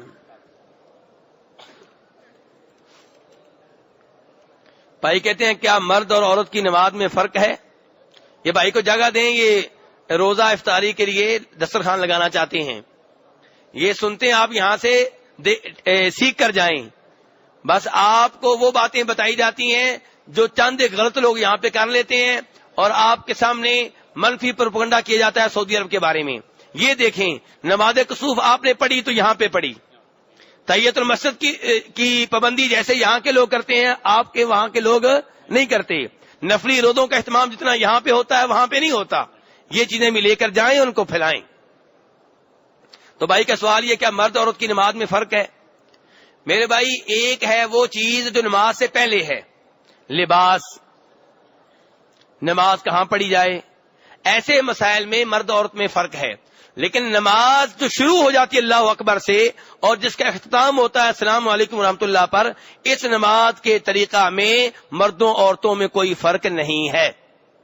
ایسا کوئی فرق کسی صحیح سند کے ساتھ کسی حدیث میں نہیں آیا، بلکہ فرمایا نبی صلی اللہ علیہ وسلم نے صلو کما رأیتمونی اصلی، لوگوں ایسے نماز پڑھو جیسے مجھے نماز پڑھتے ہوئے دیکھتے ہو۔ آپ کا یہ حکم مردوں کے لیے بھی ہے، عورتوں کے لیے بھی ہے۔ عورتوں کے لیے الگ طریقہ نماز آپ نے نہیں بتایا، بلکہ امام ابو حنیفہ رحمہ اللہ کے استاد امام ابراہیم نخعی، جیسا کہ ابن ابی شیبہ میں ہے، وہ فرماتے ہیں کہ عورت نماز میں ایسے ہی بیٹھے گی جیسے مرد بیٹھتا ہے۔ اور ابو درداء کی بیگم، ابو درداء صحابی ہیں رضی اللہ عنہ، ان کی بیگم ام درداء کے بارے میں آتا ہے وہ نماز میں ایسے ہی بیٹھتی تھیں جیسے مرد بیٹھا کرتے تھے۔ اور یہ حوالے میں نہ بھی دوں، ویسے بھی مرد و عورت کا دین ایک ہے، الا یہ کہ کوئی فرق شریعت نے بتایا ہو۔ تو میرے بھائی ایسا کوئی فرق کسی صحیح حدیث سے واضح نہیں ہے. حافظ ابن حجر رحمہ اللہ نے بھی کہا ہے ایسی کوئی دلیل نہیں ملتی جس سے پتا چلتا ہو کہ مرد و عورت کی نماز میں فرق ہے. سجدے کے بارے میں نبی صلی اللہ علیہ وسلم فرماتے ہیں, بخاری مسلم کی روایات میں آتا ہے کہ تم میں سے کوئی سجدے میں ایسے بادو نہ بچھائے جیسے کتا بچھاتا ہے. کوئی تم میں سے کوئی, احدکم تم میں سے کوئی بھی, مرد بھی آ گیا عورتیں بھی آ گئیں. اسی میرے بھائی مرد و عورت کے طریقہ نماز میں کوئی فرق نہیں ہے. جو دلیل عورت کے سینے پہ ہاتھ باندھنے کی ہے وہی مردوں کے سینے پہ ہاتھ باندھنے کی ہے. جو دلیل مردوں کے سجدہ کرنے کی ہے وہی دلیل عورتوں کے سجدہ کرنے کی ہے. تو مرد و عورت کی نماز میں کوئی فرق کسی صحیح سند سے آپ کو نہیں ملے گا. اگر آپ مطمئن نہیں ہیں تو کوئی بات نہیں, مجھے کوئی اعتراض نہیں, آپ تلاش کریں, آپ ڈھونڈیں, آپ وہ حدیث تلاش کریں جو صحیح سند کے ساتھ ہو اور جس میں آتا ہو کہ مرد و عورت کی نماز میں فرق ہے. یہ وہی بتایا نا, یہ اور چیزیں ہیں, پھر یہی بتا رہا ہوں نا. بھائی کہہ رہے ہیں کہ امامت میں, جی ہاں امامت میں فرق ہے, یہی بتا رہا ہوں. طریقہ نماز میں فرق نہیں ہے, امامت اضافی چیز ہے. ان چیزوں میں فرق ہے کہ عورت جب امامت کروائے گی تو وہ عورتوں کے درمیان صف میں کھڑی ہوگی, آگے بڑھ کے کھڑی نہیں ہوگی. یہ بھائی کہتے ہیں ہم جس ہوٹل میں رہ رہے ہیں ان کے ٹوائلٹ کا رخ قبلہ کی طرف ہے, بیڈ بھی اس طرح لگے ہوئے ہیں کہ سوتے وقت پاؤں قبلہ کی طرف ہوتے ہیں, کیا اس طرح گناہ نہیں ہے؟ فرمایا نبی صلی اللہ علیہ وسلم نے کہ قبلے کی طرف منہ نہ کرو, نہ قبلے کی طرف پشت کرو, پیشاب کرتے ہوئے اور پخانہ کرتے ہوئے. کیا آپ نے کہا ہے؟ قبلے کی طرف نہ منہ کرو نہ پشت کرو. کس وقت؟ پیشاب پخانہ کرتے ہوئے. یہ نہیں کہا کہ سوتے ہوئے, یہ نہیں کہا بیٹھتے ہوئے. اب اس میں اضافہ نہیں کرنا, ہم نے جیسی حدیث ملی ہے اس کو ویسے ہی رہنے دیں. تو آپ نے کہا ہے کہ پیشاب پخانہ کرتے ہوئے نہ قبلے کی طرف منہ کرنا ہے نہ پشت کرنی ہے, اور ہر ممکن کوشش کریں کہ اس حکم کی خلاف ورزی نہ ہو. لیکن ایک روایت میں آتا ہے اور وہ بھی صحیح روایت ہے, عبداللہ بن عمر فرماتے ہیں رضی اللہ عنہما کہ نبی صلی اللہ علیہ وسلم کو میں نے دیکھا, ایک دن آپ کسی گھر کے اوپر بیٹھے ہوئے تھے اور قضائے حاجت کر رہے تھے اور آپ کا منہ بیت المقدس کی طرف تھا. بیت المقدس کدھر ہے جی؟ ادھر. جب آپ کا منہ ادھر ہوا پشت کدھر ہوئی؟ قبلے کی طرف ہوئی. تو اس سے کچھ علماء کرام نے یہ مسئلہ سمجھا ہے کہ اگر بلڈنگ کے اندر ہو تو گنجائش نکلتی ہے اس حدیث کی بنیاد پہ. اگر ہوٹل ہے, بلڈنگ ہے, گھر ہے, لیکن پھر بھی میرے بھائی کوشش یہی کریں, بہتر یہی ہے کہ بلڈنگ کے اندر بھی آپ کی باتھ روم کا رخ جو ہے وہ قبلے کی طرف نہ ہو نہ پشت ہو. اور صحرا میں, جنگل میں تو بالکل نہ کریں, کھلے میدان میں تو بالکل نہ کریں, لیکن بلڈنگ کے اندر اگر کہیں ایسے بنا ہوا ہے تو پھر بھی اس کا حل موجود ہے. ابو ایوب انصاری فرماتے ہیں رضی اللہ تعالیٰ عنہ کہ ہم شام میں گئے اور شام کی جو لیٹرینیں تھیں ان میں بیٹھتے ہوئے قبلے, چہرہ جو ہوتا تھا قبلہ رخ ہوتا تھا, رخ جو ہو جاتا تھا کس سائڈ پہ ہوتا تھا؟ قبلے کی طرف. تو کہتے ہیں کہ ہم پھر باتھ روم میں تھوڑے سے ٹیڑھے ہو کے بیٹھ جایا کرتے تھے. تو آپ ایسے باتھ روم میں ٹیڑھے ہو کے بیٹھ سکتے ہیں, اور اگر پھر بھی کوئی سیدھا بیٹھ جائے تو بلڈنگ کے اندر ہو تو اس حدیث کی بنیاد پہ جو میں نے بتائی ہے اس کی گنجائش نکلتی ہے. بھائی کہتے ہیں کہ نبی صلی اللہ علیہ وسلم نے جو 4 عمرے ادا کیے تھے ان کی وضاحت فرمائیں, اور صلح حدیبیہ کا جو عمرہ تھا وہ ان 4 میں شامل تھا کہ نہیں. چلے میرے بھائی 4 عمرے آپ نے میرے ساتھ مل کے گننے ہیں نبی صلی اللہ علیہ وسلم کے. نبی صلی اللہ علیہ وسلم کے پہلا عمرہ آپ نے کس سال کیا ہے؟ سن 6 ہجری میں. اللہ آپ کو خوش رکھے, آپ کے علم میں اضافہ فرمائے. سن 6 ہجری میں یہ ہے حدیبیہ والا عمرہ. لیکن حدیبیہ میں آپ رہے, آگے آپ کو جانے نہیں دیا گیا, تو آپ نے وہیں پہ جانور ذبح کیا, بال منڈوائے, واپس آ گئے, لیکن یہ آپ کا عمرہ مانا گیا ہے, یہ آپ کا عمرہ مانا گیا ہے. تو یہ کون سا عمرہ ہوا؟ پہلا. دوسرا عمرہ آپ نے کس سال کیا ہے؟ سن 7 ہجری میں. کس سال؟ یاد کریں میرے بھائی, نبی صلی اللہ علیہ وسلم کی سیرت ہے. سن 7 ہجری میں. یہ کون سا عمرہ ہے؟ یہ وہ عمرہ ہے جس کے بارے میں حدیبیہ کی باری آپ معاہدہ کر کے گئے تھے مکہ والوں سے کہ آئندہ سال ہم عمرے کے لیے آئیں گے. ٹھیک ہے, تو یہ عمرہ ہو گیا 7ویں سال والا. کتنے عمرے ہو گئے؟ سن 8 ہجری میں آپ نے مکہ فتح کیا اور عمرہ نہیں کیا. مکہ فتح کرنے کے بعد آپ حنین اور طائف چلے گئے جہاد کے لیے. جب واپس آئے جیرانہ مقام پہ پہنچے، جہاد کے امور سے فارغ ہو گئے، مال غنیمت تقسیم کر لیا، تو جیرانہ پہ آپ کا پروگرام بنا کہ ہم عمرہ کر لیں. تو چونکہ میقات پیچھے آپ چھوڑ کے آ گئے تھے، میقات کراس کر کے آ گئے تھے، جب میقات سے گزر رہے تھے عمرے کا پروگرام نہیں تھا. اب جیرانہ مقام پہ پہنچے تو عمرے کا پروگرام بنا، اس لیے جہاں سے پروگرام بنا وہیں سے آپ نے احرام باندھ لیا. جیرانہ میقات نہیں ہے. تو یہ تیسرا عمرہ آپ کا جنانے والا ہو گیا. یہ کس سال ہوا ہے؟ سن 8 ہجری. اور چوتھا عمرہ کب کیا آپ نے؟ اللہ خوش رکھے آپ کو. چوتھا آپ نے جو عمرہ کیا سن 10 ہجری میں حج کے ساتھ، کیونکہ آپ نے کون سا حج کیا تھا؟ حج قران. اور حج قران میں عمرہ بھی ہوتا ہے، حج بھی ہوتا ہے. تو آپ کے عمرے کتنے ہوئے؟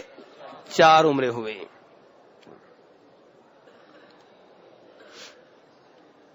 یہ سوال پھر آ گئے اور ٹائم کم ہے، میں لگتا ہے کہ اس کو کل تک ہی رکھوں بہتر ہے، اس کا جواب کافی لمبا دینا پڑے گا. یہ بھائی کہتے ہیں میرے اوپر اعتراض کرتے ہوئے کہ آپ نے کہا تھا کہ آپ یہاں پر سیاست کرنے کے لیے نہیں بیٹھے. سوال یہ ہے کہ کیا رسول اللہ صلی اللہ علیہ وسلم، اور بھائی نے سواد لکھا ہے اوپر، اور ابو بکر صدیق رضی اللہ عنہ اور عمر بن خطاب رضی اللہ عنہ نے مسجد نبوی میں بیٹھ کر سیاست نہیں کی؟ میرے بھائی وہ تھے حکمران. وہ کیا تھے؟ اور حکمران تو سیاست کرے گا، مسجد میں بھی کرے گا، حکمران کرے گا. قاضی کا فیصلہ کرنا سیاست ہے، گورنر کے آرڈر جاری کرنا یہ سیاست ہے. گورنر کا کہنا یہاں پہ وہ کرو، یہاں پہ یہ کرو، بادشاہ کا کہنا یہاں پہ یہ کرو، وہاں پہ یہ کرو، اور قاضی کے فیصلے کرنا یہ سب سیاست ہیں. ٹھیک ہے، تو جن کے ذمے ہے وہ کریں. ٹھیک ہے، میرے ذمے یہ نہیں ہے. میرے بھائی کہتے ہیں ریاض الجنہ میں 3 ممبر ہیں، 2 اونچی جگہ خطبے والی ہے، وضاحت کر دیں. میرے بھائی جس ممبر پہ آج خطیب کھڑا ہوتا ہے، امید ہے کہ اسی ممبر کی جگہ پہ نبی صلی اللہ علیہ وسلم کا ممبر تھا. آگے اللہ بہتر جانتے ہیں. بھائی کہتے ہیں قرآن میں اللہ فرماتا ہے کہ جب قرآن کی تلاوت ہو رہی ہو تو اس کو غور سے سنو تاکہ تم پر رحم کیا جا سکے. تو فجر کی فرض نماز میں جب امام سورہ فاتحہ کی تلاوت کر رہا ہو تو اس وقت مقتدی سورہ فاتحہ کی تلاوت کرے گا یا نہیں؟ اگر کرے تو طریقہ بتا دیں. میرے بھائی جس آیت میں اللہ تعالی نے فرمایا کہ جب قرآن پاک پڑھا جائے تو غور سے سنو اور خاموش رہو، اس آیت میں یہ نہیں کہا گیا کہ اس کا تعلق نماز سے ہے. اور وہ آیت نازل ہوئی تھی مکہ میں، جہاں جماعت کے ساتھ نماز پڑھنا فرض نہیں تھا، جہاں امام مقتدی کا چکر ہی نہیں تھا. تو وہاں پہ یہ آیت کیوں نازل ہوئی؟ اللہ تعالی نے فرمایا 24ویں اس بارے میں وقال الذين كفروا لا تسمعوا لهذا القرآن والغوا فيه لعلكم تغلبون. کافر کہتے ہیں کہ تم قرآن نہ سنو اور جب قرآن پڑھا جائے شور شرابہ کرو تاکہ تم اس آدمی کے اوپر غالب آ جاؤ.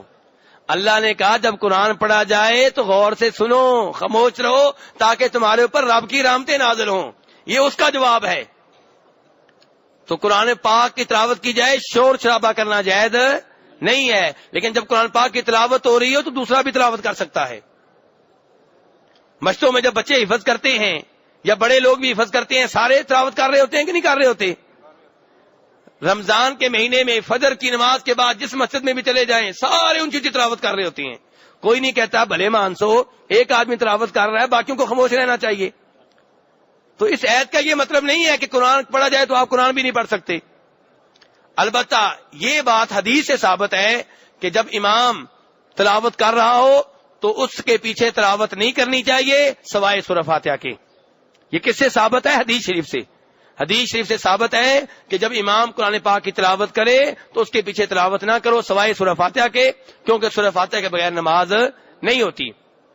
امام مسلم رحمہ اللہ روایت کرتے ہیں جناب ابو ہریرہ رضی اللہ عنہ سے کہ فرمایا نبی صلی اللہ علیہ وسلم نے جس نے بھی کوئی نماز پڑھی اور اس میں سورہ فاتحہ نہیں پڑھی اس کی نماز نامکمل ہے، نامکمل ہے، نامکمل ہے. کسی نے اعتراض کیا اور جناب ابو ہریرہ سے کہا ابو ہریرہ آپ یہ حدیث بیان کر رہے ہیں، ہم امام کے پیچھے ہوتے ہیں تب کیا کریں؟ فرمایا تب بھی پڑھو لیکن آستہ آواز سے پڑھو. تو میرے بھائی جب امام کہے الحمدللہ رب العالمین اس کے بعد آپ کہیں الحمدللہ رب العالمین. امام کہے الرحمن الرحیم آپ کہیں الرحمن الرحیم. اور اگر امام ایک سانس سے پڑھ رہا ہے تو آپ سورہ فاتحہ جب ختم ہو جائے بعد میں پڑھنی ہے جیسے بھی پڑھیں. بھائی کہتے ہیں میں پاکستان سے حج کر کے یہاں موجود ہوں. مکتب نمبر 100 والوں نے اعلان کیا تھا کہ ہفتہ 2 نومبر کو بعد نماز ظہر حاجیوں کو مدینہ منورہ لے جایا جائے گا. اس نیت سے جمعہ مبارک 1 نومبر کو میں نے سارا دن حرم میں گزارا اور خیال تھا کہ ہفتے کو بعد نماز فجر طواف وداع کر لوں گا. لیکن جب میں بعد نماز عشاء بلڈنگ نمبر 909 میں پہنچا تو معلوم ہوا کہ مدینہ شریف کو روانگی کا پروگرام ابھی ہے. مجبوراً مجھے بغیر طواف وداع مکہ کی حد سے نکلنا پڑ گیا. رہنمائی فرمائیں کیونکہ طواف وداع افاقی پر واجب ہے. اس سلسلے میں نبی اکرم صلی اللہ علیہ وسلم نے ہدایت فرمائی ہے کہ کوئی شخص طواف رخصت کے بغیر بیت اللہ سے واپس نہ ہو. تو میرے بھائی آپ نے جو لکھا بالکل صحیح لکھا، حدیثیں بھی آپ کو معلوم ہیں، سارا مسئلہ آپ جانتے ہیں. بس اتنا اضافہ میں کر دیتا ہوں کہ فرمایا عبداللہ ابن عباس رضی اللہ عنہما نے کہ جس کا کوئی نسک رہ جائے، ان کی قربانی کا کوئی حصہ رہ جائے اور حج کی کوئی عبادت رہ جائے اور علماء کرام نے اس کی وضاحت کی ہے کہ وہ ہو واجب تو اس کے اوپر ایک دم ہے. تو اب میرے بھائی آپ کے پاس دم کے علاوہ میرے علم کے مطابق کوئی چارہ کار نہیں ہے، کیونکہ اگر آپ واپس بھی مکہ چلے جائیں تو یہ الوداعی طواف نہیں ہو سکتا، کیونکہ مکے کو تو الوداع کر چکے آپ الوداعی طواف کی کوئی شکل نہیں بن سکتی، کیونکہ مکہ الوداع ہو چکا. اب اگر آپ جو طواف کریں گے وہ نئے سفر کا ہوگا. ٹھیک ہے، تو اس لیے میرے علم کے مطابق میرے بھائی آپ کے اوپر دم ہے جو مکہ میں ذبح کیا جائے اور مکہ کے فقیروں مسکینوں میں تقسیم کر دیا جائے. اور اگر آپ ابھی خود نہیں کر سکتے، کسی کو وکیل مقرر کر جائیں وہ آپ کی طرف سے کر دے، یا آئندہ جب کبھی حاجی آئیں ان کے ہاتھ پیسے بھیج دیں، وہ آپ کی طرف سے اگلے حج پہ کر دیں. لیکن وصیت کر دیں، اپنے رشتے داروں کو بتا دیں کہ ایسا نہ ہو کہ آپ فوت ہو جائیں اور یہ دم آپ کے ذمے ہو. یہ بھائی کہتے ہیں کالی مہندی لگانا جائز ہے یا نہیں. میرے بھائی کالا رنگ، کالی مہندی یہ استعمال کرنا جائز نہیں ہے. البتہ دیگر رنگ استعمال کیے جا سکتے ہیں، لیکن وہ رنگ جو مکمل طور پہ کالا ہو وہ استعمال کرنا جائز نہیں ہے، کیونکہ جیسا کہ صحیح روایات میں آتا ہے کہ جناب صدیق رضی اللہ عنہ کے والد کو فتح مکہ کے موقع پہ لایا گیا تو ان کی داڑھی مکمل سفید تھی. آپ نے کہا ان کی داڑھی کا رنگ تبدیل کر دو لیکن کالے رنگ سے بچو، تو کالا رنگ نہیں استعمال کرنا. میرے بھائی ایک بندہ پاکستان میں ہے اور فون پر کہتا ہے کہ میرا سلام نبی صلی اللہ علیہ وسلم پر کہیں، کیا ہم ان کی طرف سے سلام پیش کر سکتے ہیں؟ میرے بھائی آپ اس سے کہیں سلام پڑھ دو، پیش کر دیں گے وہ جن کی ڈیوٹی لگی ہے. سلام پڑھنے کی ڈیوٹی کن کی لگی ہے؟ فرشتوں کی ڈیوٹی لگی ہے. میرے بھائی یہ ڈیوٹی انسانوں کی نہیں ہے، یہ فرشتوں کی ہے. سلام پڑھنا آپ کا کام، سلام پہنچانا فرشتوں کا کام، اور جس کا کام اسی کو ساجے. دوسرا سوال بھائی کا یہ ہے کہ زندہ بندے کے لیے نوافل یہاں پڑھ سکتے ہیں؟ میرے بھائی نہ یہاں نہ وہاں، نماز ہر کوئی اپنے لیے پڑھے گا. کسی صحیح حدیث سے ثابت نہیں ہے کہ کوئی کسی کے لیے نماز پڑھے. اصالے ثواب کے طور پہ اگر کوئی فوت ہو چکا ہے تو آپ اس کی طرف سے حج کریں یا عمرہ کریں یا صدقہ خیرات کریں یا استغفار اور دعا کریں. باقی رہا یہ کہ نماز کسی کی جانب سے پڑھنا، کسی صحیح حدیث سے ایسا کرنا ثابت نہیں ہے، اس لیے ایسے کاموں سے دور رہیں جو صحیح حدیث سے ثابت نہ ہوں. اللہ تبارک و تعالی ہمیں دین کو سمجھنے کی اور اس کے اوپر عمل کرنے کی توفیق عنایت فرمائیں. باقی جو سوال رہ گئے انشاءاللہ ان کا جواب کل آپ کو ملے گا. اللہ تعالی توفیق عنایت فرمائیں.